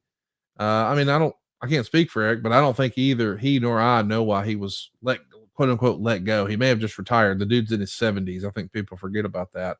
But if there's a story there, you can damn well bet it's coming out sooner rather than later. But I've liked the way the production looks. They're trying some different things. It feels like, the way we see people walking backstage and walking right out to the ring. I really enjoyed, I don't know, as Bruce would say, a fresh paint of coat. What say you? Yeah, I think anytime you can change things up and make it a little different and get people's attention, I think there's a lot of things that not a lot, there are a number of things I think that can be improved from a production point of view. And I'm hoping beyond hope that they address the backstage promos and that type of thing, because I think they're just deader than dead. They're a waste of airtime. Nobody gets over. They're produced poorly. They don't add value. So hopefully they got a trick up their sleeve with regard to the way they conduct backstage interviews. Triple H is asking everyone if they're ready. Are you ready? So we're about to be back on the stream. First, though, I want to shout out Brandon S. Appreciate the donation and the love. He says, love the content and the live video tonight. Thank you for tuning in, Brandon. Please tell your friends, hit that subscribe button, turn on the notifications bell. Now we've got Pat McAfee and Michael Cole on stage. Tacky says, no question. Just wanted to say I'm looking forward to meeting Eric at GalaxyCon in Raleigh. Love the show. Low Fit Leah wants to know, what a great name that is. Can Conrad and Eric make a bet out of this thing? Eric, take your hat off right fast. You want to bet with me again? Nope. Ain't happening. No more bets. No more bets. What would I have to get? What could I possibly put up? I don't have any hair. You're gonna bet my eyebrows? Yes, eyebrows are next. I love it. That ain't gonna happen. Well, listen, if you want to trim your dick hair, be sure to use Manscaped. Wait, this isn't a podcast. No, we're not doing that. The Out of Pocket Variety Show wants to know, given your relationship with Dusty, how would you have likely booked this from this point? Would you agree with Rock turning heel on McAfee's show earlier?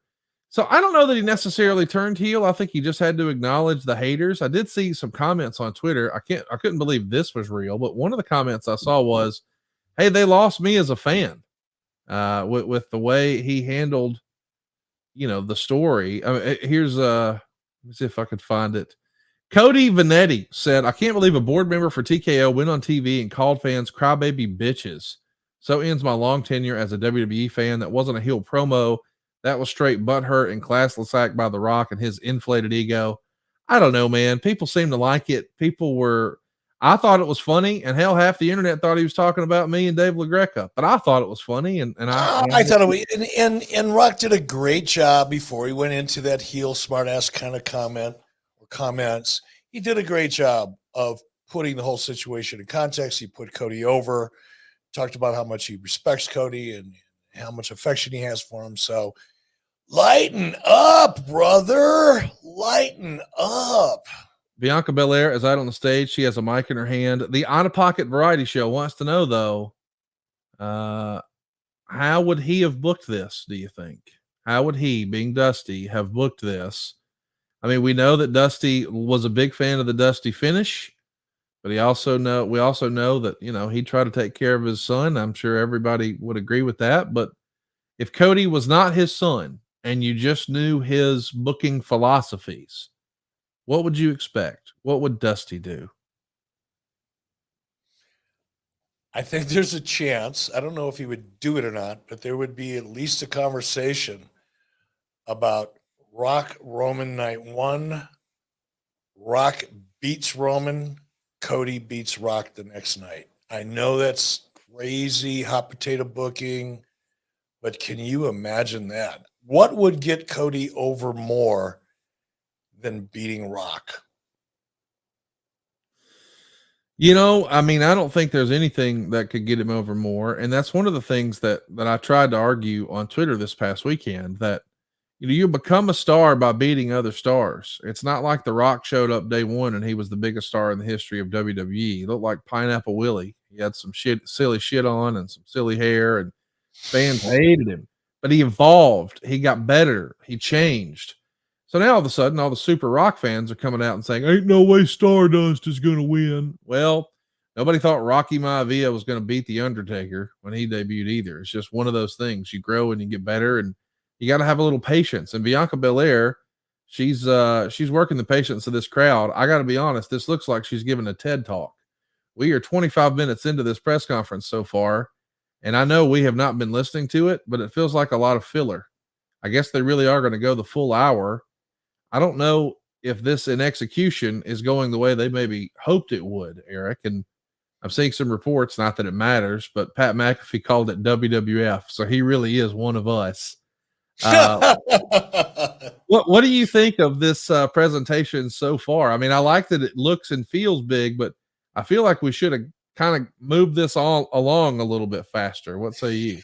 Yeah, I mean, people came here for a reason, and that reason isn't necessarily a variety show. So you want to build up the audience, you want to enhance the anticipation and get everybody ready, but you can love them too long. You love me too long.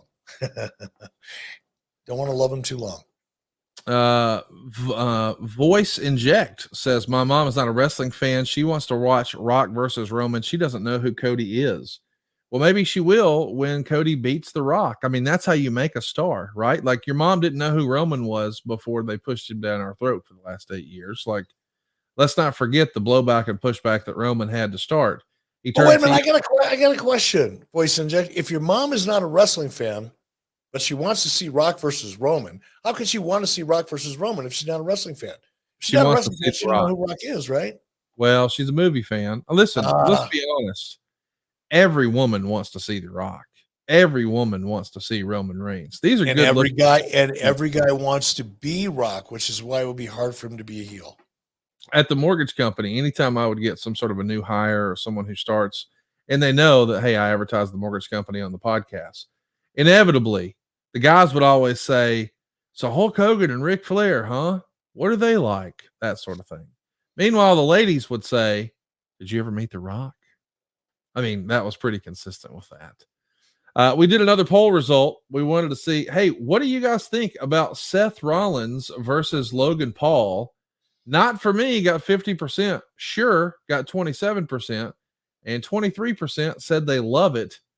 I just don't know, what would they do? Like, maybe we should ask that. Who do we want? I mean, if it's not Cody, who would you want, Eric? Would you want Gunther? Would you want LA Knight? Would you want Logan Paul or someone else? For business reasons, I'd go Logan Paul. Just because of. Can you imagine? I mean, talk about media. His fan base, just again, strictly business, not to plug the show, but yes, strictly business, which we recorded today with John Alba, also available on YouTube, ad-free shows, wherever you get your favorite podcasts. Go to 83 Weeks, subscribe, be notified. You'll find out the minute it drops. But business to business wise, I'd go with Logan. Gunther's getting lost in all of this, just no fault of his own. You don't want to cool him off. You got some momentum. They were building him. And I think I may want to go with, I want I may want to include Gunther in this ASAP. Well, we see Rhea Ripley is out here walking around. She's got the mic. We're getting the ladies out of the way. I assume that we're trying to let people get home from work. I think that's probably got to be part of the strategy. I know Eastern time at 7:30 here in Alabama in the Central Time Zone. It's 6:30.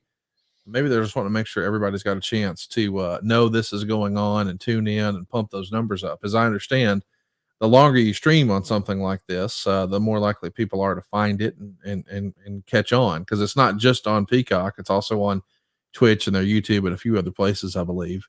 Let's do another paid question here. Greatly appreciate you guys putting your money where your mouth is to talk to Eric today. Joseph wants to know, I appreciate you hanging in there, Joseph. Mr. Bischoff, do you feel nowadays wrestlers should be allowed to keep their ring names now? After Rock's interview on Pat, do you think we could get a heel Dewey? I think we've already talked about the heel part, but do you think wrestlers should be able to keep their names, or is that part of the IP of the company? No, it's part of the IP of the company. The company, look, the talent wrestlers obviously work their asses off. They work to make the character successful. The grind that they put in on the road, just the lifestyle of being a professional wrestler, particularly in WWE, not so much in AEW, because the pressure isn't as much. There's not as many house shows, not as many events, international travel, consistently, all that. But the company creates the intellectual property. The company builds it. And I think the company has to retain ownership of the intellectual property. Probably popular reaction. I'm sure a lot of wrestlers would disagree with that, but I've been on both sides of it. I've been a talent. I've been in management, and I understand management's need to control the IP. That's where the value comes, folks. I want to remind everybody, if you're a paid question, we're going to get to you here on this broadcast. So throw it in. If you got a question for Eric, we're going to stick around and try to answer every single one of them if we can. And if we can't on this particular episode, we will go live and catch up with those and drop it here on YouTube. Maria Chavez wants to know what's going on with LA Knight. All this Rock Cody stop has really stopped his momentum. We need LA Knight at WrestleMania. That's sort of what I was pushing or suggesting, that perhaps we get LA Knight versus Seth. We'll see what happens. What has just happened live on the press conference is Rhea Ripley was interrupted by Becky Lynch, and everybody got on their feet. Everybody's standing. They're excited to see the man here in Las Vegas. LA Knight, man, if we don't go with LA Knight versus Seth, because you said you liked Logan Paul in that spot, what would you do with LA Knight on the show? Is perhaps he the guy to wrestle Gunther and end his Intercontinental reign? There you go. LA Knight in that spot, that could work. Or perhaps even he and Logan Paul. I agree. It's LA Knight's WrestleMania. He's got to walk out with some gold, doesn't he? I sure hope so. I mean, again, he's got so much momentum. And there's two. I mean, Gunther, you don't want to stall out Gunther. They were building. They had a big plan for Gunther. Boom, plans out the window. Doesn't mean you want to just let him sit on the side until you figure something out. You've got to get on that pretty quick. You've heard me say this before. I think you agree. It's very difficult to create momentum. It's twice as difficult to maintain it. So I would get to work quickly on figuring out a way to maintain the momentum for both LA Knight and Gunther. I think it's a toss-up. You could go either way and not be wrong. And you could certainly go with Logan Paul and not be wrong. So that's a great thing about having that many options. Let me say this too. If they went with LA Knight, he's obviously one of their very tippy-top baby faces. If for some reason WrestleMania ends with either Roman or Rock carrying the world title, we know they're not going to be making live events. However, LA Knight defending his Intercontinental title in a town near you, I could see that selling tickets, and it gets Gunther ready to move up and challenge Seth maybe on the house shows for the quote unquote big gold belt, or perhaps that's Cody. But I do think the normal trajectory is not we go straight from, hey, we're an over guy to we're the world champ. It does feel like they win the US or the Intercontinental along the way. Would you agree with that? I would absolutely agree with that. But I think I would also agree that this show that we're doing right now at this point is more interesting than the actual press conference. a lot of time filler going. Now we got a little bit of tension right now between Rhea and the man. Let me ask you a question, Conrad. This version of Becky Lynch, Yeah. kind of polished Hollywood-ish version of her. Do you prefer this version of Becky Lynch, or do you prefer the version from, say, 2018, 2019? Kind of the blue-collar Irish lass. She Irish or Scottish? One or the other. I'm sorry, that's offensive to those people. But which ones did you like better? Kind of blue-collar Becky or Hollywood Becky? I think they've got to evolve. I think Hollywood Becky probably makes the most sense right now, especially seeing the way she's been positioned as the WrestleMania main event and the top guy, and started calling herself the man. And she is with Seth, who is wrestling like he's right out of a Willy Wonka, or dressing like he's right out of a Willy Wonka movie. So I guess I like this version, but if I'm honest with you, I like the old steampunk Becky. When my daughter first started watching wrestling, Becky was her absolute favorite. She loved that look. She loved the presentation. But I think characters have to evolve. But I can tell by the way you asked that, you preferred it the way it was. So there you go. It's set. Rhea Ripley versus Nia Jax at Elimination Chamber. Her title will be on the line. Huge fan of Rhea Ripley, by the way. How about a 6-woman chamber match here in Perth? We know for sure now that Becky Lynch is going to be inside of that chamber. We're just a couple of weeks away from the Elimination Chamber. There's still 5 spots to go. I told you they do a good job branding this this Elimination Chamber show, and they're doing exactly that. We've got a new plug here for Bianca Belair getting a qualifying match for the Elimination Chamber. You assume she's going to be there. Speak of the devil, we were just talking about Seth Rollins, and by God, he just walked right through the metal detector with the world title. How dare he? I mean, where's security? Can we get some security over here? You got people walking through with exposed metal and they don't have to get patted down. I mean, I don't know if I can trust Seth Rollins. Jeff Patton wants to know, or Peyton rather, I'm really curious about something, Mr. Bischoff. How would NWO Eric Bischoff book Rock, Roman, and Cody? I think he means if it was a 3-way dance. So if they went with a 3-way, all 3 guys in the main event, what would you do? Just go with whoever had the best tan? That'll be tough because Cody's got an uphill battle on the tan. He'd have to work on the tan. I would have Rock eliminate Roman, go Rock Cody into the finish, and I'd put Cody over. You'd put Cody over. Yeah. Well, no surprise, I guess there. Oh, look, it's a plug for the video game, and it's still about finishing the story. This AI is crazy, isn't it? Isn't it? Yes. What an interesting world this is going to provide. Isn't it crazy to think how video games have evolved? I mean, back in your day, they had fucking Pong. It's a lot different. Donkey Kong. Hey, shout out to Donald donating to the cause. Greatly appreciate that. You did it 3 times for us, my man. Greatly appreciate all the love. And he also says Seth versus Logan Paul happened at last year's WrestleMania on the first night. Seth versus Logan Paul happened at last year's WrestleMania. So he wants us to know that it's already happened, but I don't think it's happened title versus title. That could be different. Absolutely. And people, you change the circumstance. I mean, Roman versus Cody happened at last year's WrestleMania too. So there you go. Change the circumstances. That's all you need to do. Dustin B threw us $10. Greatly appreciate the love, Dustin. Shout out to you and appreciate your support. I hope you're subscribing and telling all your friends to do the same.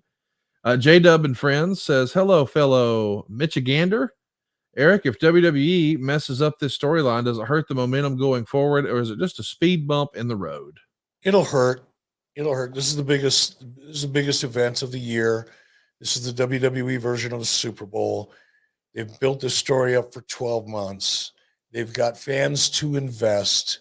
To disappoint the fans at this point risked getting the fans to disinvest and go somewhere else. As my friend Gary Considine told me one time, the audience votes with their remote. And if they vote with the remote that they don't like the outcome, or they just lose interest because they've been disappointed, absolutely it could affect the business. In a WWE's case, it'll be temporary.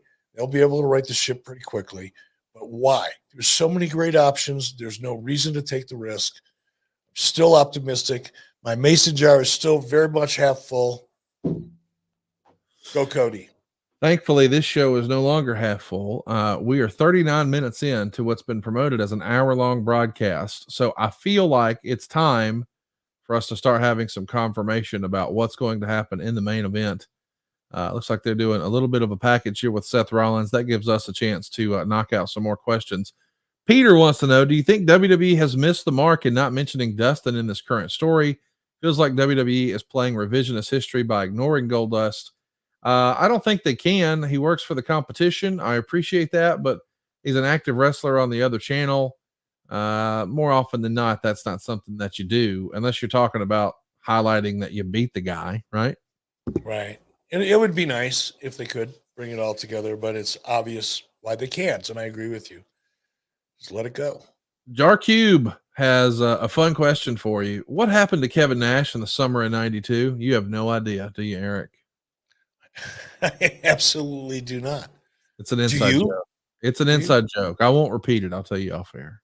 Okay. Rebel Eric says it's despicable. Rock has to cost Cody at WrestleMania and align with his bloodline. Well, despicable Rock, I could see being a thing that would really pop some numbers. Seth Rollins is out next. I wonder what this is going to be. We'll hang in there and do a few more shout outs. Andrew H says, thanks for the 2.75 mortgage rate, Connie. And I can hook you up to 2.75 is no longer the case. But we still save you some money and get you a lower monthly payment over at savewithconrad.com. Josh J says, previous YouTube video talked about Roman not wanting to drop the title to Cody. Do you think that could have led to creating Rock versus Roman? I don't believe for a second that Roman didn't want to drop it to Cody. I think Roman is the man, and he's going to do what needs to be done. I don't see a scenario where Roman refuses to drop the belt to Cody. Do you? I don't know Roman, but I can't see it. I cannot. He doesn't strike me as a selfish person. Well, I would agree with that, and he's got the best gig in the world. We did a poll result. We're going to lay out just in a minute and hear from Seth Rollins. But before we do, we asked, who should Seth Rollins face at WrestleMania? 47% of folks said LA Knight. 44% said Gunther. Only 9% said Logan Paul. People are primed for LA Knight. I think we should lay out here just for a minute and listen to Seth Rollins and see what happens. Maybe we've got some interaction. Maybe we'll wait just a minute before we do so. Daniel wants to say, do you think they're painting themselves into a corner if they turn Reigns face after the bloodline falls? I think Roman could very much be a face. He's just got to have something to overcome, right? I mean, he's got to earn the trust he's got to take us on a journey as to why. He's got to have a motivation to be a That's good guy. it right there. One word, motivation. If the motivation is right, if it's relatable, if the audience buys into the motivation because the story has an authentic feel to it and it's not just some random stuff out of thin air, then absolutely it'll work. Because, Roman is not even despicable. I mean, I don't want to say a tweener, but he's a heel. He's the antagonist in this story. But there's so many characteristics about him that are admirable or aspirational, that I think he could absolutely become a babyface with the right motivation. And I will also add, if they're going to go that route, I would vote, if I had a vote, to let him get away from the story, give him some time away from the camera, let him come back with a fresh. Eric, time to go, buddy. Time to go, right, buddy. Going to the live feed. We'll be back in a minute, boys and girls. Hang tight. We're watching it live, and we'll be right back.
Well, Eric, uh, we weren't exactly sure what to expect, but we got it. We got something. We weren't sure if The Rock was going to turn heel. I don't know that we would necessarily say that was a heel turn. Maybe some of the best heel work, though, in movies, I've often said, is when the bad guy doesn't believe what he's doing is wrong. He believes in what he's doing. And clearly, The Rock feels like he's defending his family. Listen, if they aren't exactly sure how to get there, or they just want you to keep turning in the WWE programming, maybe they did it. What did you think of the execution of what we just saw? I'm slightly confused. I like it. It's like a page in a story, a very important page. So almost, a plot twist, if you will. So in the sense that you want to have a press conference to heighten awareness and create emotion and engagement. I'd say this is a 10 out of 10 from a psychology perspective. From an execution perspective, it was a little off to me. I'm not sure what it was. I can't pick it out. I know they wanted it all to feel spontaneous. Sometimes spontaneous is hard to achieve. Yes. This didn't feel as spontaneous as I think it could have and Yes. should have. But that is such a small note that I probably wouldn't even give it in a production meeting. It's so small because the emotion that it created, at least it's starting to make sense. And just watching the YouTube chats as we were going here, it's like, oh, it's going to be a three-way. No, it's going to be a fatal four-way. It's going to be Seth and Cody against Rock and Roman. I don't know. Still a lot of options, right? I mean, was it more clear to you? Or are they just setting the stage? I think they're just setting the stage. I mean, I kind of assumed that we would get some sort of elimination chamber announcement. Maybe we'll see that tomorrow at TV and on SmackDown, because we got to start getting ready for elimination chamber. I mean, I don't mind sharing the rumor and innuendo is that part of the deal for WWE to go to Australia is that they wanted The Rock. And Rock has been pretty open about saying they just couldn't get a deal done for him to be at WrestleMania the last 2 years because it was talked about. And he even said on College Game Day, I believe it was supposed to happen last year. A lot of people think maybe the reason it didn't was, well, they just didn't give him the right offer. And if you know anything about mergers and acquisitions, you don't want to make any major expenditures right before something like that. And let's not forget, the TKO announcement was done the night before.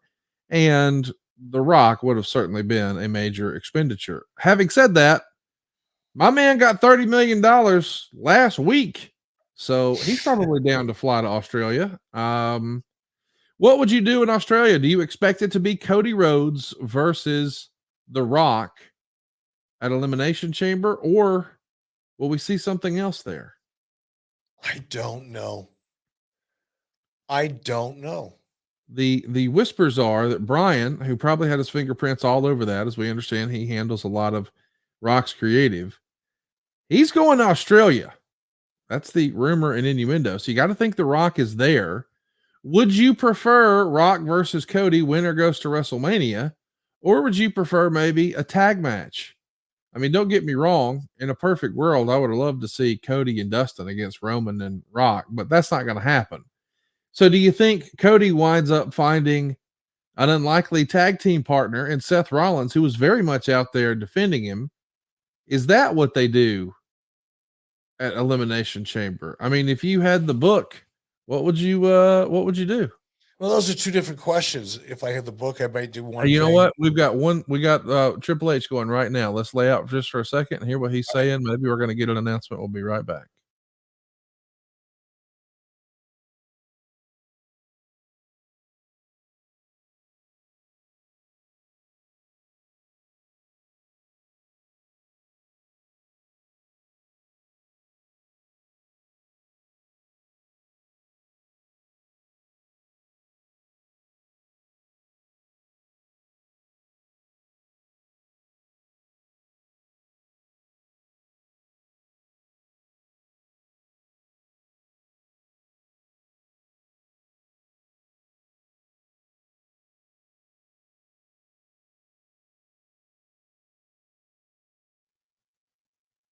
All right, we're back. So, Eric, we just saw a little backstage skit there. If we weren't sure, I think now it's made clear. Rock's a heel, but he's a heel who believes in what he believes. And once upon a time, we thought he and Roman were going to be adversarial, and maybe we'll still get there. But at least for now, and notice the positioning, Rock was out front, Roman was following behind. At least in that segment, Rock was head of the table. What'd you think of that little bit? Eric, you're muted, bud.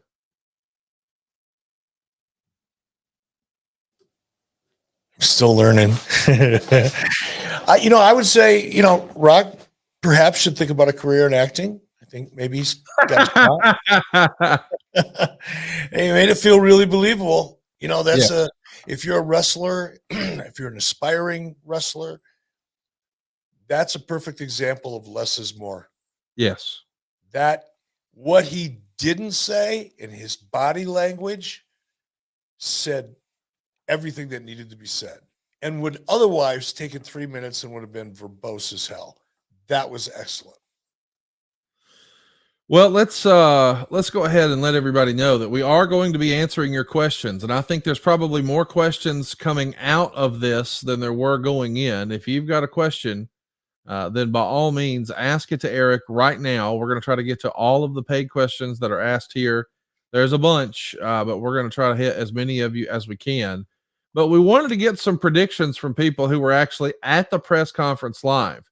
All of you watching along with us, you actually did what we did. We all just watched together the live feed, the live stream, whether it was on YouTube or Twitch or Peacock. But what about the folks who were actually in the building? I wanted to hear from them. Actually, this was Eric's idea. And our man, Dominic D'Angelo, the man behind the camera, you've seen him write for SE Scoops and some other sites in the past. He's also a member of our team here at our adfreeshows.com family. He caught up with some fans inside the arena, the T-Mobile Arena there in Las Vegas. And we want to get their take about what they thought about WrestleMania and this press conference. I'm Luis. How are you? All right. Hey, Luis. How you doing, man? Awesome. Ready to get in. Good. What were your expectations with the Cody Rock situation?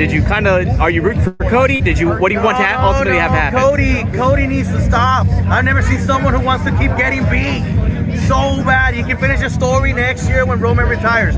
Roman and Rock is the match. It's the big match. The Rock finally. All the fans, we want Rock. We want Rock. You finally got Rock. It's the match. It's the moneymaker. Hollywood Rock, Roman Reigns, Tribal Chief wins, of course. That's it. That's it, man. Cool.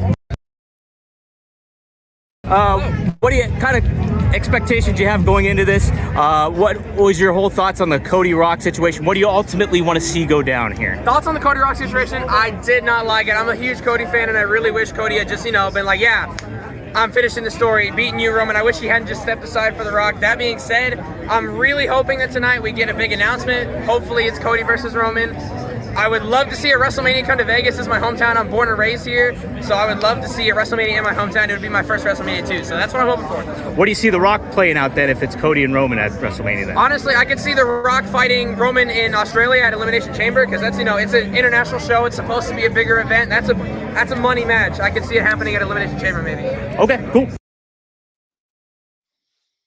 So there you go, Eric. A lot of people were excited and had their different theories. I don't know that we actually know exactly what happened, but we certainly asked before the event. And, after the event, maybe people feel a little differently. People are talking about it over on Twitter. They're talking about it live here. We've actually done a poll result. Did The Rock just turn heel? Only 7% said no. Yes, but not in his mind was 32%, and 61% said yes. And Eric, we've often heard guys like The Rock say that, and even Steve Austin would say, that the best characters in wrestling are when it's the real you, just your personality turned up to 11. What'd you think of what we saw? Maybe if we think there's going to be a little Rock pushback, and certainly there was, and a movement for Cody, lean into it. That feels like what they did. Do you think he's a heel officially now or no? Nope. I think this is a step. This is one page in the first chapter of the new Rock story in WWE. It's great, and it's Act 1. It's the opening chapters, first chapter. In my mind, just sitting here right now, literally talking out loud, thinking out loud, just reacting to what I've seen. Here's somehow there is a situation where Roman and Rock, let's call it a tag team. I see the four-way. They wouldn't have used Seth so prominently in those shots, particularly at the end, kind of getting his verbiage in. They would not have used Seth in that manner if they didn't have a plan for Seth in this scenario. As a result of that, I think it's going to be a tag of some sort. I don't know how it's going to be laid out, but I see it being a tag. I see, if it's a tag, if I'm right and it's a tag, I see Roman, because before I tell you what I see, what was it that brought Roman and Rock together? Friday night, it was way different, right? Monday, Friday, whatever it was. There was tension. They walked up. It was like the gunfight. It was like watching an old gunfight on Gunsmoke, where the bad guy comes out of the saloon at 12 o'clock noon. He slowly walks out of the street, takes one last drag off a cigarette, tosses it, backs up, and he slowly puts his hand towards his gun. Now the other guy, the sheriff, comes out, and it's that standoff. That moment where they walk so closely and deliberately together. That was to build the drama, establish the tension between the two. Now they're on the same team. What happened? What happened was family. The one thing that could bond Rock and Roman at this point is family. The fact that Cody came out and cast an aspersion at the family. Okay. And it was about pride. Your grandfather would be disgusted with you. That's all about pride. That, I think, is going to play into where this goes. I think Roman will resort to something so hideous and despicable that it actually would be despised by the family. They would actually be disgusted by it. Rock sees that. He remembers what his family is and what they represent to him and their legacy, and is embarrassed, for lack of a better term, by what Roman does. Rock sees the attributes in Cody, and eventually, I don't know how it comes together, but Rock acknowledges Cody for being right and for standing up for his family and doing it as a better man. That's the story I see, literally thinking out loud. What do you guys see? We want to hear from you. What do you think they're going to do at WrestleMania? And as a reminder, if you've got a paid question for Eric, we're going to get to all of those here tonight on the program, all that we can. We've got a live reporter there on site, hoping to be able to still catch up with him. So stay tuned. But don't forget those questions. Keep them coming for Eric, and we'll try to hit them. And if you haven't already and you're joining us live, hit that subscribe button and turn on the notifications bell. We're going to be doing this more often anytime there's breaking news or a major show. One observation I had about what we just saw, and listen, I know this isn't going to be the popular opinion, but boy, it sure does feel like a lot of that alpha male head of the table bullshit became the little brother real fast when The Rock was there. And I wonder if that segment hurt Roman more than anyone. What say you, Eric? I'm thinking about that. I don't think anybody got hurt here. Well, I'm not saying he's hurt. I see what you're saying. I mean, there definitely was a pack leader there. If there was a winner in that segment, it was not Roman. Like, I mean, he was positioned as second fiddle behind Rock to me. Yep. He did. I don't think he did get lost. He did get lost in the shadow. There's no question about it. I don't know how that he wouldn't in this scenario, given everything that has led up to this press conference, what we saw on Friday, what we saw on Monday, the awkwardness of all of that. And now I'll never know. We'll probably never know. No, actually, we probably will know at some point how this all came together and what the nuances that we weren't made aware of are. But that's in the future. For now, I think they made some great calculations. I think I'll go back to what I said early on 83 weeks. I think this is going to turn out absolutely fantastic for Cody, better than originally planned. Well, I don't think there's any doubt about that. Let's do some of our questions here. John M says, for me, this is being set up as Rock in the Mike Tyson role. Cody doesn't need it, but Rock being the great equalizer feels like the direction. What do you see? Could you see The Rock as being the special guest referee for Cody Roman? Could you see him in the Mike Tyson spot? That's another one. Yeah. I mean, it could happen, right? From an audience's point of view, what's Rock going to do? Is he going to defend the family honor, or is he going to call it down the middle? So there's jeopardy right there. There's jeopardy in the referee. Absolutely. So, absolutely could make sense. I'd certainly put that on the table for a vote. John M, thank you for the donation. We greatly appreciate that. Rock Hard Joel Wood says, so let's get this out of the way. Is Cody getting Roman at WrestleMania? You say yes, don't you, Eric? Yep, I do. One way or the other. I don't know how he's going to get there. There's a lot of options on the road, but on the road to it. But yeah, definitely. Mick Mac, who is from Down Under, says he's going to be going to the Elimination Chamber and wants to know, which 83-week shirt should I wear at the Chamber? Eric, what shirt should he wear? I'm an Eric Bischoff guy. Nah, Mucker Feather. Mucker Feather is one of those shirts. Yeah, we've got one. Have you seen a Mucker Feather shirt? Yeah, I'm not saying that. I'm saying we need a I'm an Eric Bischoff guy t-shirt. Like, that's the way to go. Well, yeah, because then it will stand out. My name will be in the crowd. Yes, yes. There you go. Branding, Bischoff, branding. Learn about it. Ant Evans is helping us do some polls today on our live feed. Greatly appreciate all the Ant's support and guidance today as we're trying to learn how to do lives here on YouTube. But he wanted to know, is Eric right? And no, it will be a single match, got 40%. No, it will be a three-way, got 26%. And yes, it will be a tag team, got 33%.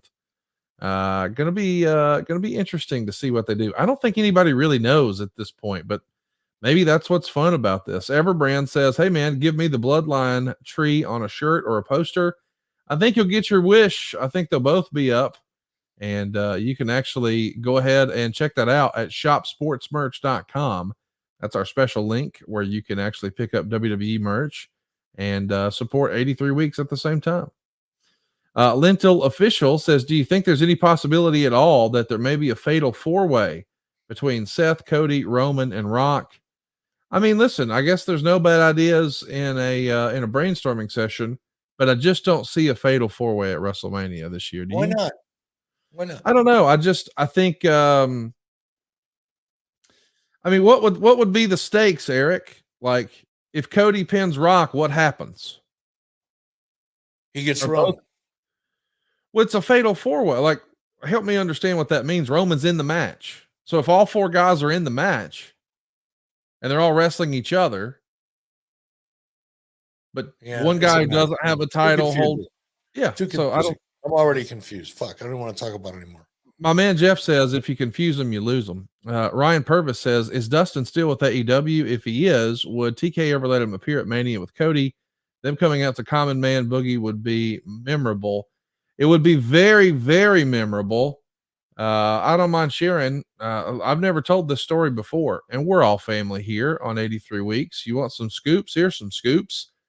I pitched for Dustin to win the NWA World Title at Ric Flair's last match and tried every which way I could to make that happen. I wanted it to be a Jim Crockett Promotions night and make it special and make it memorable. And I thought it would be real wrestling history. Of course, we know that Dory and Terry Funk both held the NWA title. I thought, man, it would be cool if we could say that Dusty, Cody, and now Dustin have all been NWA champions. But the NWA did not want to do that. So we did not have the NWA title defended on the show, but I really wanted to do that at a JCP show. I would have loved to have seen it. And I even went so far as to inquire into holograms, Eric. I don't know if you saw, but a few years ago at Coachella, they brought back Tupac in hologram form. And I thought, if the night before, at the time, before Cody tore his pec, I thought Cody was going to win the world title at SummerSlam in Nashville. And I thought if the next night Dustin won the NWA title and we could have a hologram of Dusty Rhodes there, that'd have been pretty badass. Oh, it didn't happen. But that was the idea. As to whether or not Tony would allow that to happen. I don't see it happening. That's chicken shit, by the way. That's chicken shit. Dixie Carter let it happen. Well, Dixie Carter, okay, I hear what you're saying, but that was a Hall of Fame. That feels a little different than what this is. And was there a personal issue between Dixie and Rick? We know that Cody left AEW over a personal issue. So knowing that there's I'm just asking, would you let Vince Russo, come in and be a part of something you were doing? Not the same under similar kind of framework or context. Sure. I mean, letting Dustin be a part of this isn't about anything other than being gracious to Dustin. This is an important part of Dustin's life too. He may be living it vicariously through Cody from a distance, but if there's an opportunity to let Dustin Rhodes share in this moment in any way, shape, or form with Cody, Tony should accommodate. And if he thinks about it, Tony, first and foremost, is a wrestling fan, but you'd have to check a few boxes. I don't think Dustin, I don't know all the details, but I don't know that Dustin wants to go back to WWE. A lot of people leave WWE just for the night, man, just for this. No, I'm not arguing that. I'm just saying I would love to see it. It feels like you gotta finagle some stuff to make it happen. I hope it happens. I would love for it to happen. I think it would be tremendous. Ryan H says Cody brought back the classic Intercontinental belt in his first run, praying to the ghost of Reggie Parks that we get a Winged Eagle variant if he wins. I've seen a lot of people who are belt nerds talk about that, Eric. They love the classic old school feel of the old championships. I know for sure that Cody loves the old Winged Eagle championship. That's one of his favorites. But the WWE logo being so prominent on the new belts, I mean, maybe he brings it back for a night or a show. And maybe they do it long enough to sell a bunch of new replicas. Maybe. I don't know. Maybe that gets us a Cody Rhodes version of that title that they could sell on the shop. But it feels like, by and large, they're going to lean into that logo being so prominent. No, it's a big branding piece. What did that belt? Yes, I agree with you. What did the belt look like that Dusty held up when he thought he won it? Where is that belt? It's in Dusty's. It's actually in Cody's house. Well, between us, I'm a belt nerd. That's not the belt Cody has is not actually, I don't think, Dusty's belt, but it's the version that was either right before or right after. But yeah, it is. It's a Malkovich belt. It's a 7-plater. I'm sure that in a moment, our crack producer Dave Silva will have found a picture of Dusty Rhodes holding that belt. What do you think? What do you think of the belt? Is it a cool belt? It's cool because it's old school, but it doesn't hit that nostalgia button that this audience that's about my age is really into. Like, they didn't make replicas of it. It's not, for lack of a better word, the Hulk Hogan, Randy Savage, Shawn Michaels, Bret Hart belt. And well, my question is going to be, what if they made a belt based on that belt that Dusty held in his hand momentarily, but never really achieved?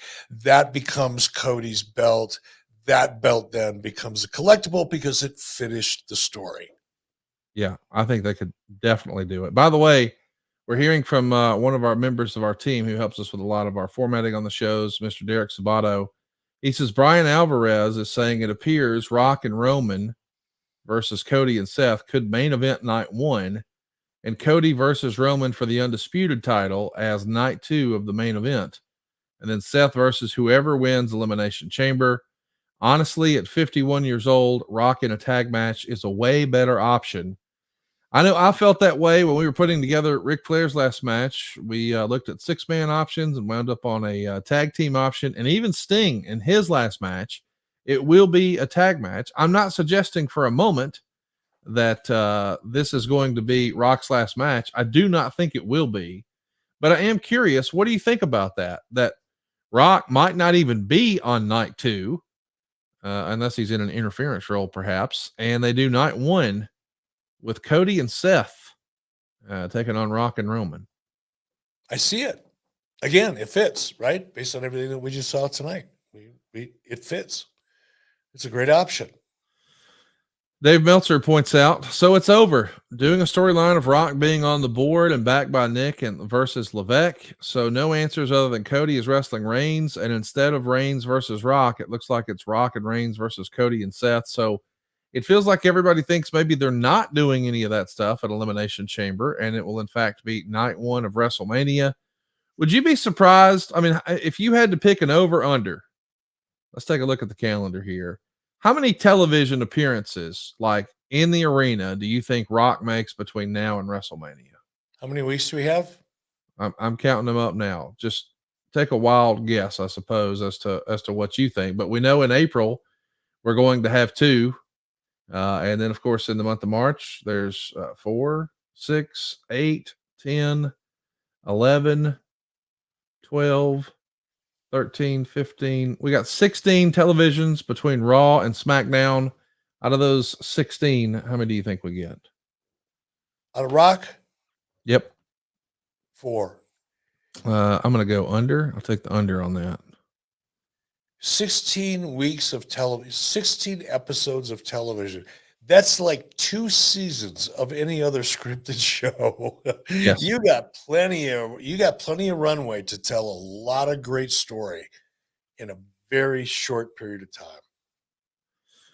time. Brian Solomon of PWI says they're planning something here, but there's no way they planned it this way from the start. No shit. We are watching frantic damage control in real time. Maybe they needed a psychotic old man scaring the shit out of everybody all the time. I don't know about that one.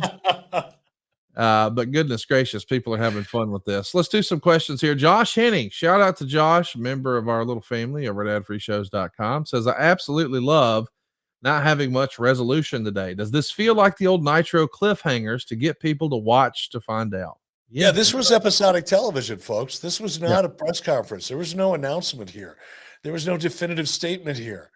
This is just a page in the first chapter. It's a good page. I enjoyed reading it or watching it in this case, but it is all it did was serve to advance story. That's it. Mick Mac has pointed out that Triple H just posted Roman versus Cody at WrestleMania.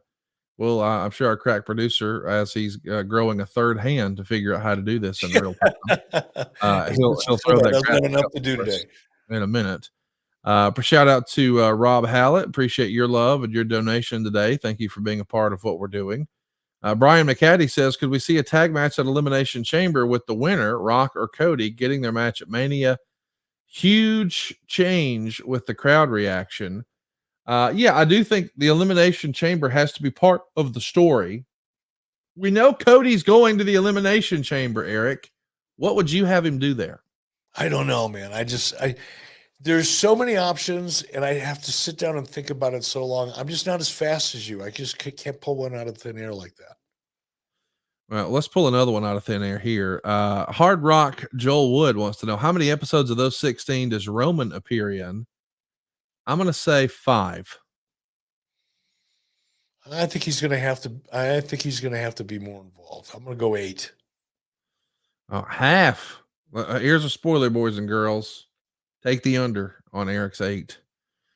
Josh Humphrey. Hey, you're not going to listen to me.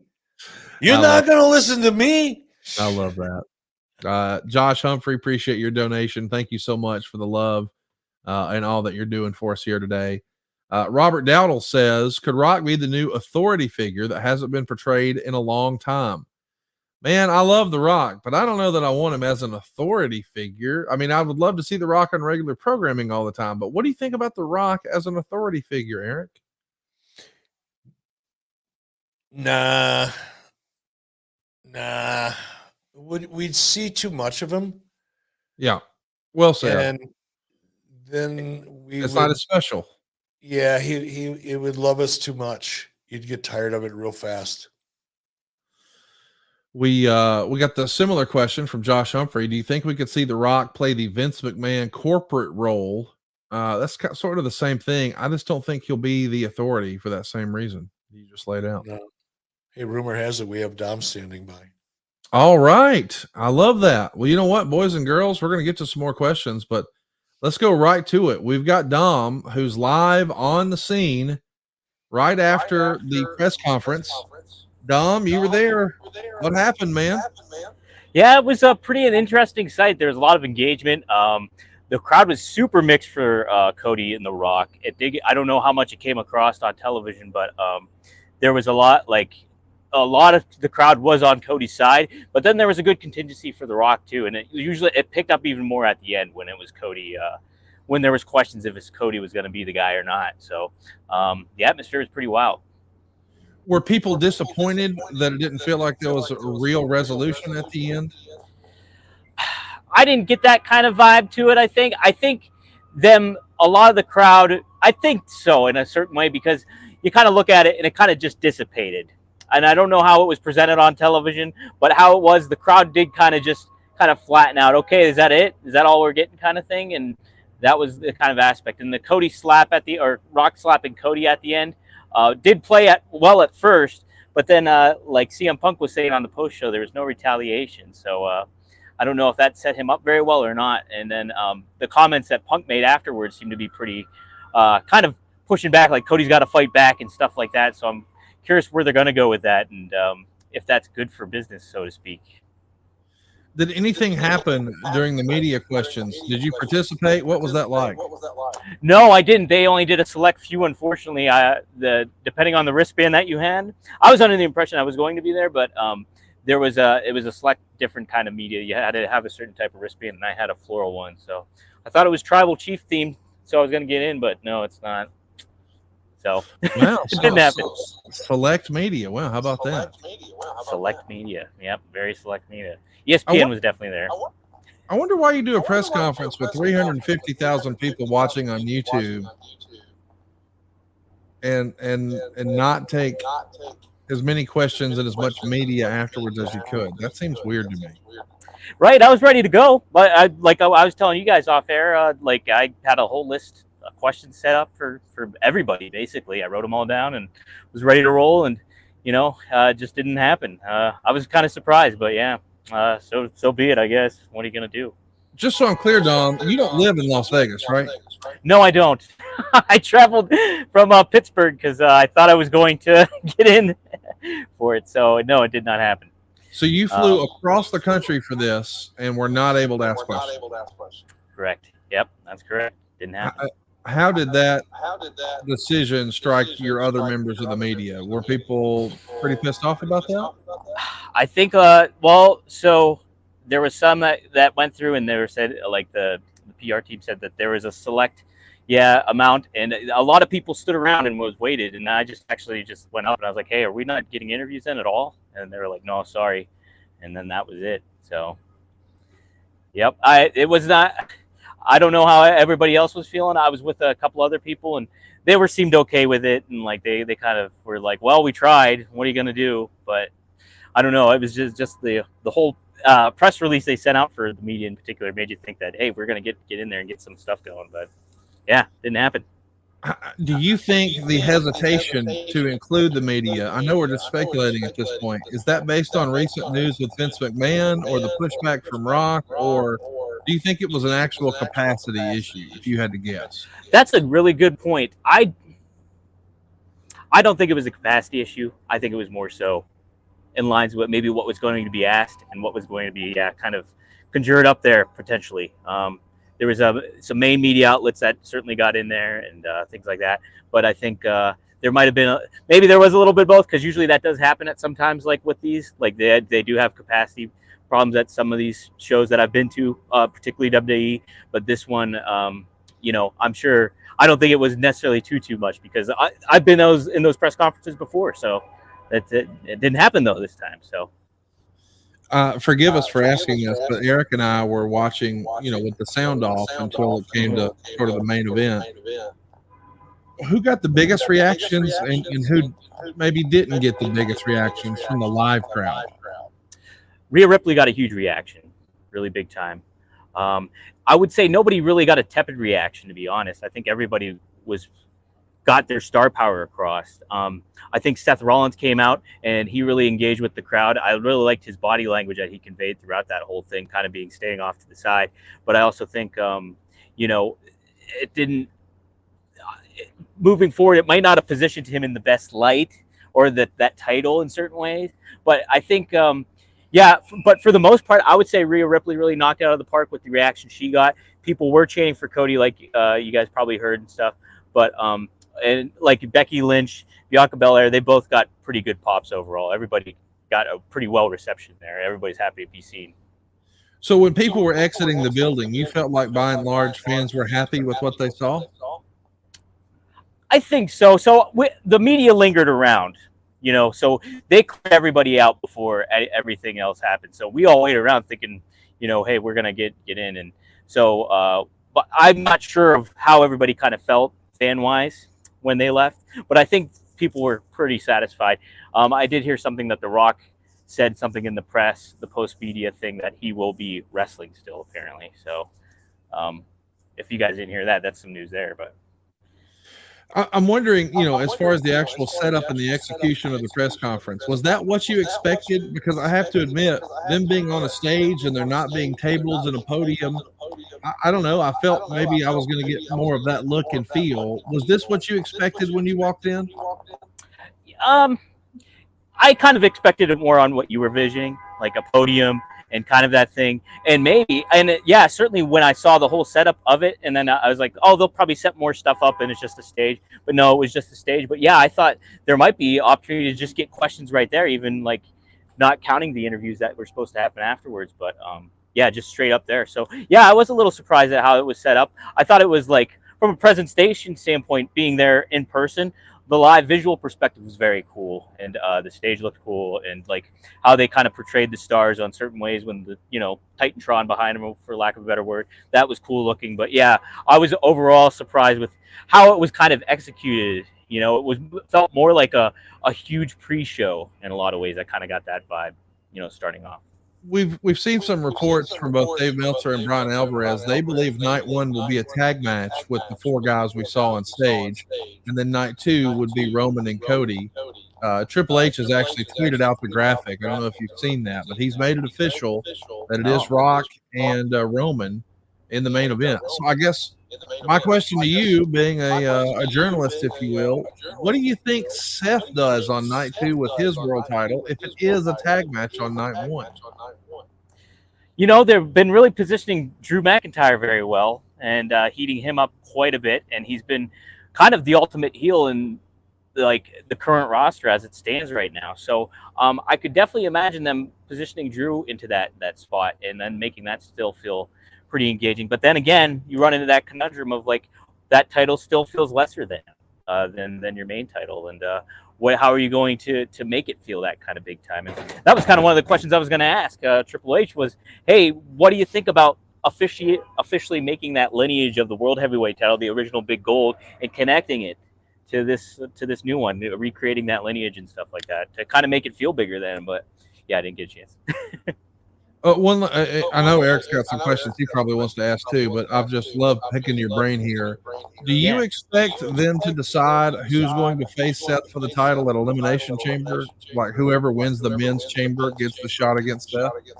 I could see that definitely happening. Yeah, I think, and that would even position Perth to feel like a bigger deal and make it, historical. Hey, a title shot is on the line here. So yeah, I would definitely assume that. Eric, I want to have you an opportunity to ask Dom any questions. I know he was there, and we were here just sort of reacting. What questions do you have for Dom? No, I mean, you guys have done a great job, and Dom, thank you so much for covering it and sharing what you saw there. I'm more interested, I guess, right now, just in the crowd. Is it a local crowd, do you think, or did you get a lot of people that just happened to be in Vegas for the Super Bowl, and hey, Rock's going to be there? I think it was a mix there. Yeah, I think it was a mix, to be honest, because it was interesting. Those videos that I sent earlier about the fans, all those guys seem to be from Vegas, and their primary focus was they wanted a WrestleMania announcement for Vegas coming up, and that didn't happen unless they did it off camera there. So I think it was a good contingency. But to your Eric, I saw some Kansas City Chiefs jerseys there. I saw some San Francisco 49ers jerseys there. It doesn't necessarily mean they're not from here, but I think it's a pretty clear indication that it got a mix of a group of folks there for the most part. No Taylor Swift sighting? I wish. I did invite her. I sent her a DM and she hasn't responded yet. So I'm still Yeah, waiting. you let her know that you were going to be busy at the press conference. You had a little bit of free time. She wanted to get a steak over at the Golden Steer. Right. I think she was going to be over at Gordon Ramsay's place there or something too to try that out. I was like, great come on, job, we can Dom. upgrade a little bit. Thanks for bringing some life to this thing. I appreciate you doing this for us, buddy. Dom, tell everybody You're what welcome. with everything you're doing. Sure. So you can follow me on Twitter at Dominic D'Angelo. But hey, if you like what you're seeing, I do a podcast with Rob Van Dam, podcast RV. You go to rvdtv.com, subscribe to that, help us out. I'm trying to build that channel up. And then I also do a podcast with Greg Gagne and Magnum TA, Gagne Magnum. So we cover the weekly news. We look back at the history of AWA and Magnum's history in NWA and kind of tie it all together. Pretty cool perspective to get from that. And yeah, I got some more stuff on plate coming up here that I'm pretty excited. Am I able to say anything, Conrad, or should we? I think you should make the announcement right now, Dom. Do it right now. Okay. All right. So, guys, Rumor and Innuendo is coming back, and I will be the host along with Robert Karpelis.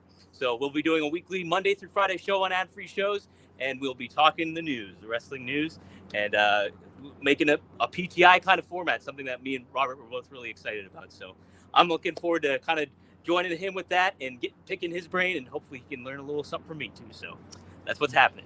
Daily news coming back, adfreeshows.com. It'll be on YouTube and everywhere you enjoy podcasts. It's starting on Monday. They're going to do that daily, Monday through Friday. Robert and Dom breaking down the news each and every day. Thank you so much for the time, Dom. I got to ask, are you sticking around for the Super Bowl or are you headed home to Pittsburgh? I'm getting the hell out of here. I'm going to gamble. I set $100 aside to gamble, and then after that, I'm done. I'm leaving. Any gambling advice for him, Eric? Yeah, do you have any help?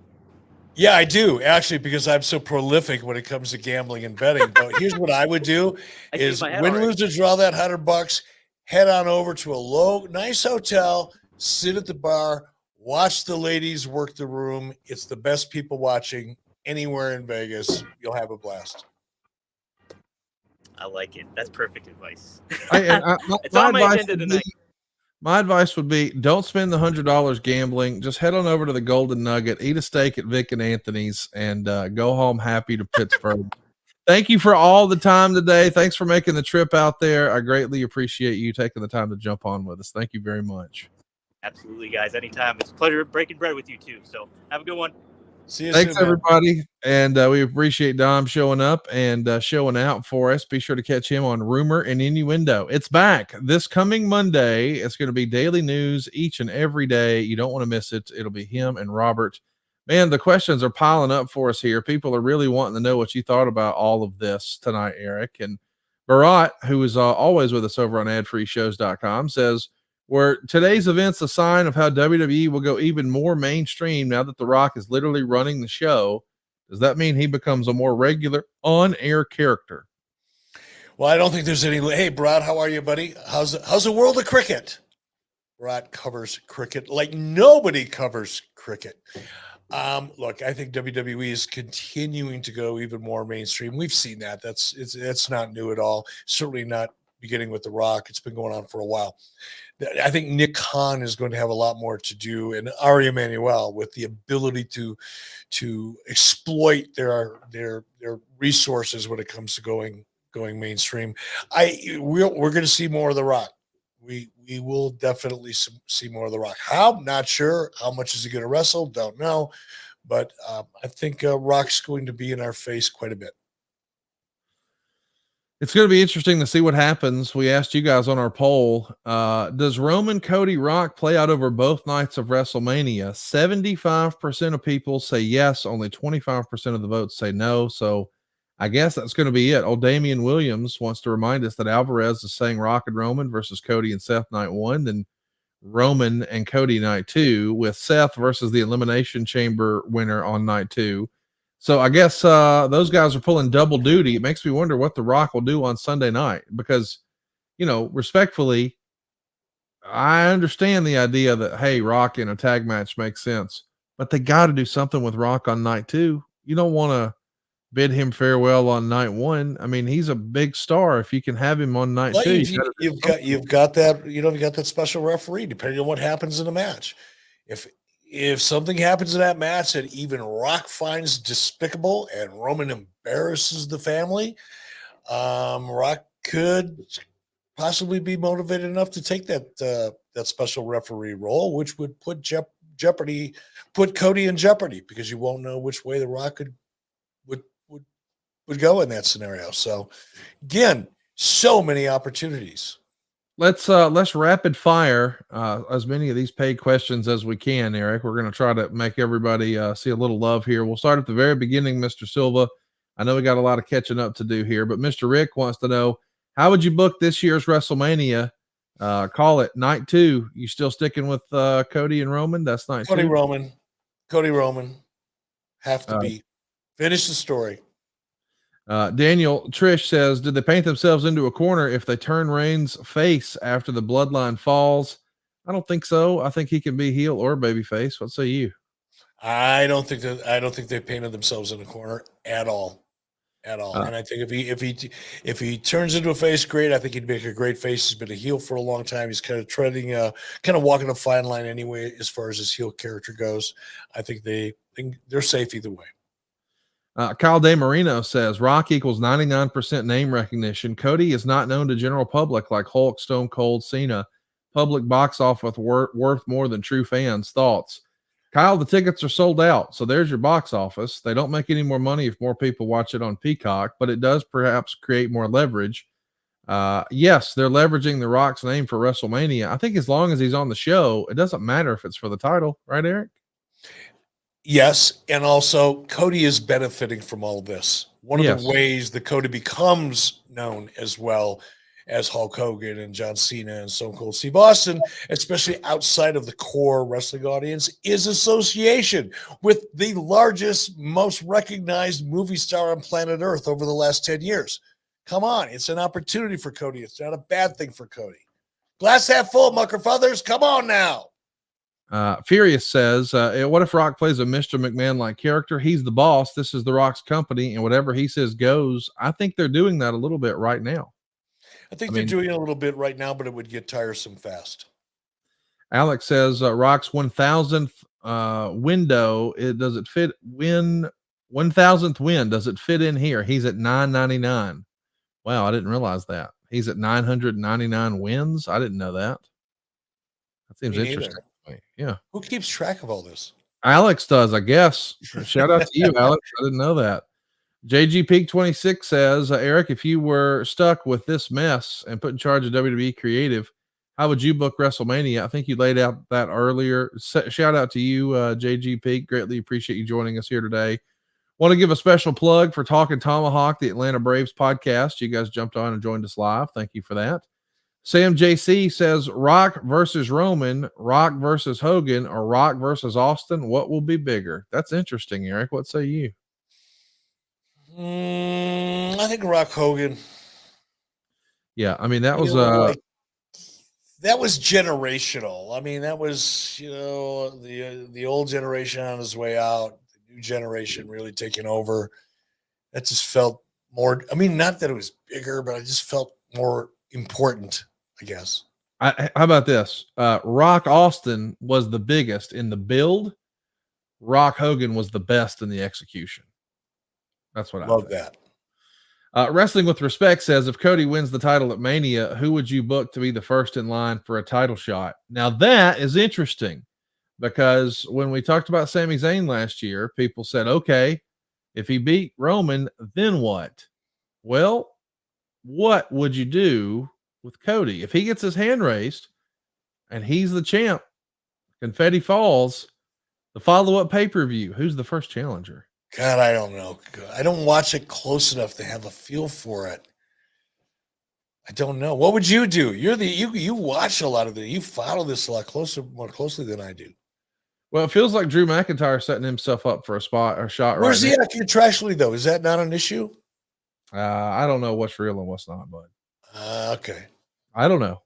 But I'm just saying, hypothetically, if you were Drew, WWE has a lot of momentum right now. I'd stay put.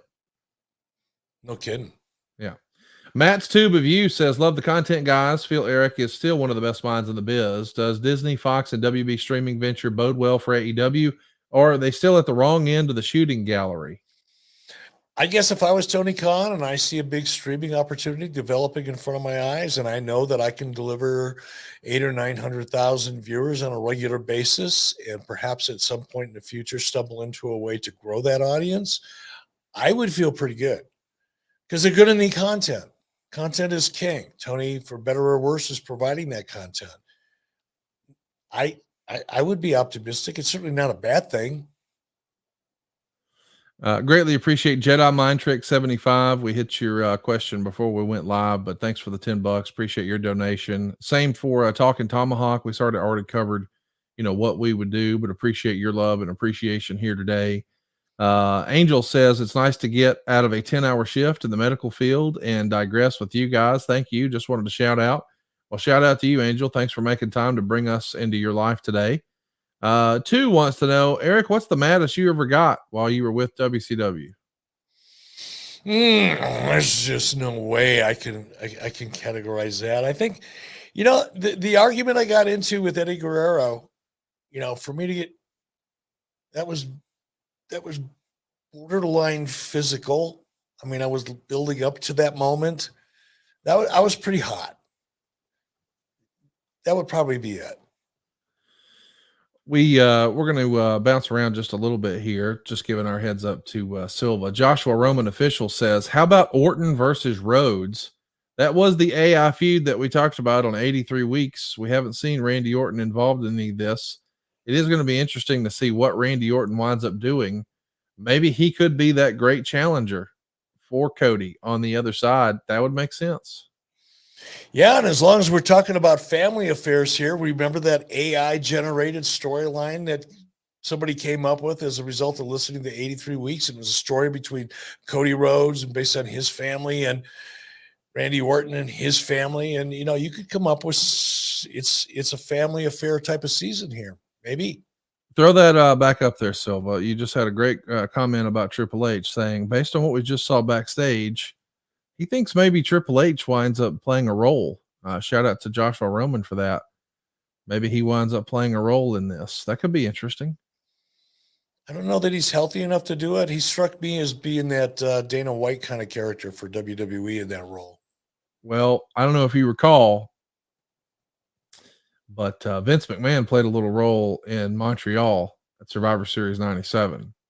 So maybe he doesn't have to be all that physical to still be involved in the story. Ooh, I like it. That's fun. Ismail Oliver says, I think they'll do a triple threat between Seth, Roman, and Cody. I think Triple H versus The Rock. How about that shit? Could you see that happening? No. I mean, one last match for those guys, one farewell. That'd be tough considering Hunter's heart issue, but that'd be wild. Is he going to risk his life for it? I don't think so. I hope not. Brian McCaddy says, oh, there you go. No, here, where I had that one. Brian McCaddy says, Rock either turns complete heel and takes Roman's side and assists like the rest of the family has, or Rock turns on Roman and installs himself as the head of the table. And they really do have a bunch of different ways to go with this, don't they? I don't think there's a wrong answer. No, I know. You get vertigo just thinking about it. Yeah. There's one idea leads to another idea, and then you could do this, and you you're going to add this guy. You got Seth over here. You got Drew McIntyre coming out of the workroom. Hey, Gunther. Remember him? I mean, there's, again, we talked about it. This is the luxury / frustrating part of having so many great talents hot all at the same time.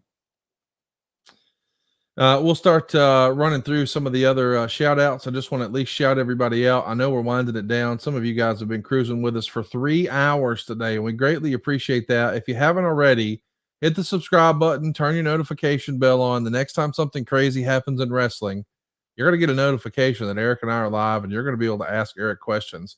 Shout out to Pat in America and Hotel Whiskey. We also want to give a special shout out to Johnny Sage and Jim. Shout out to John Hayes, AGG. Want to appreciate you. The Tax Man, he was here and wanted to talk about Bryan Danielson and maybe draw some comparisons. Johnny Sage is reminding us that both matches are different stories and appreciate your donation today. Mick Mac says he wouldn't Rock taking Cody's WrestleMania spot turn him heel. I think maybe we saw that. Shout out to Micmac for being such a big part of what we did tonight. Appreciate all your interactive and engagement tonight. Mike Morgan, want to acknowledge you, and I hear you. He's saying to you, Eric, we need to get you to Waterloo. Yeah, Eric does belong in that Hall of Fame, by God.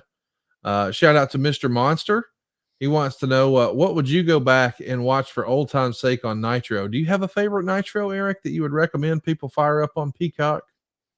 I think the Disney episode when we had the backstage craziness and Rey Mysterio got lawn darted into the truck, that scene in and of itself for Nitro was one of my favorite scenes. I want to mention, I'm shouting out everybody whose question we're not answering or we don't have time to answer because we just want to, for the sake of time, want to try to keep this around 3 hours. But at the same time, we are going to come back and ask those. We'll post it to YouTube. We'll try to hit as many of those as we can. Greatly appreciate you guys' support. This was really a test run for us, Eric, and I'm a little overwhelmed with the response and the support. We have, just an awesome group of folks here who joined us tonight, and I really appreciate them. I was excited about this the minute you suggested it. I've been excited about it ever since. I woke up this morning thinking about it, preparing for it in my head because I didn't know what to expect. I didn't know how the flow would go, and I knew it would be awkward because we hadn't done it before. But I am so thrilled. I'm so committed to this YouTube experience. I want to do more of it, not just covering big events like these with you, but like you said earlier, anytime there's breaking news, what people probably realize about both of us is we're both a little obsessed with working hard and having fun. And if there's news breaking at midnight, Conrad, my phone's always on. Hell, we'll go live. We'll break shit as it happens. It's so much fun. And to have this interactive capability, be able to go back and forth with fans and answer the questions and react, see some of their great ideas. I've seen some great ideas on YouTube as far as ways to finish this. There's some great thinking out there, and it's fun to watch it. Be sure to keep up with us on social media if you haven't already. At 83 Weeks, he is at Bischoff. I am at Hey, it's Conrad. I want to give a shout out to The Last Dragon and Mark Webster and Johnny Jones and Stephen Tate and Jay Wright. Appreciate the $2, even if I am a sleaze, as you say. Tom McKahey, also shout out to Yes, This is Vic. Shout out to Daniel and John and Tom and Connor and Bid Moon. And my goodness, man, I'm overwhelmed with the support tonight. Shout out to Ryan and Vinyl Daddy and Greg Jacobson, Scott. Man, we could go on and on and on. The questions just keep coming, Eric. You're a hit on YouTube, man. This was fun. This was an overload, a sensory overload for me, but I'm looking forward to doing it again. All right, my man. Enjoy the rest of your evening. I'm sure you're going to be on the horn with a couple of people that we both know and are excited about. So keep me in the loop, dude. I have 160 unread text messages right now. Holy balls! It's going to be a fun follow and a fun ride. And we should also mention that we are still going to archive these questions and get to as many of them as we can.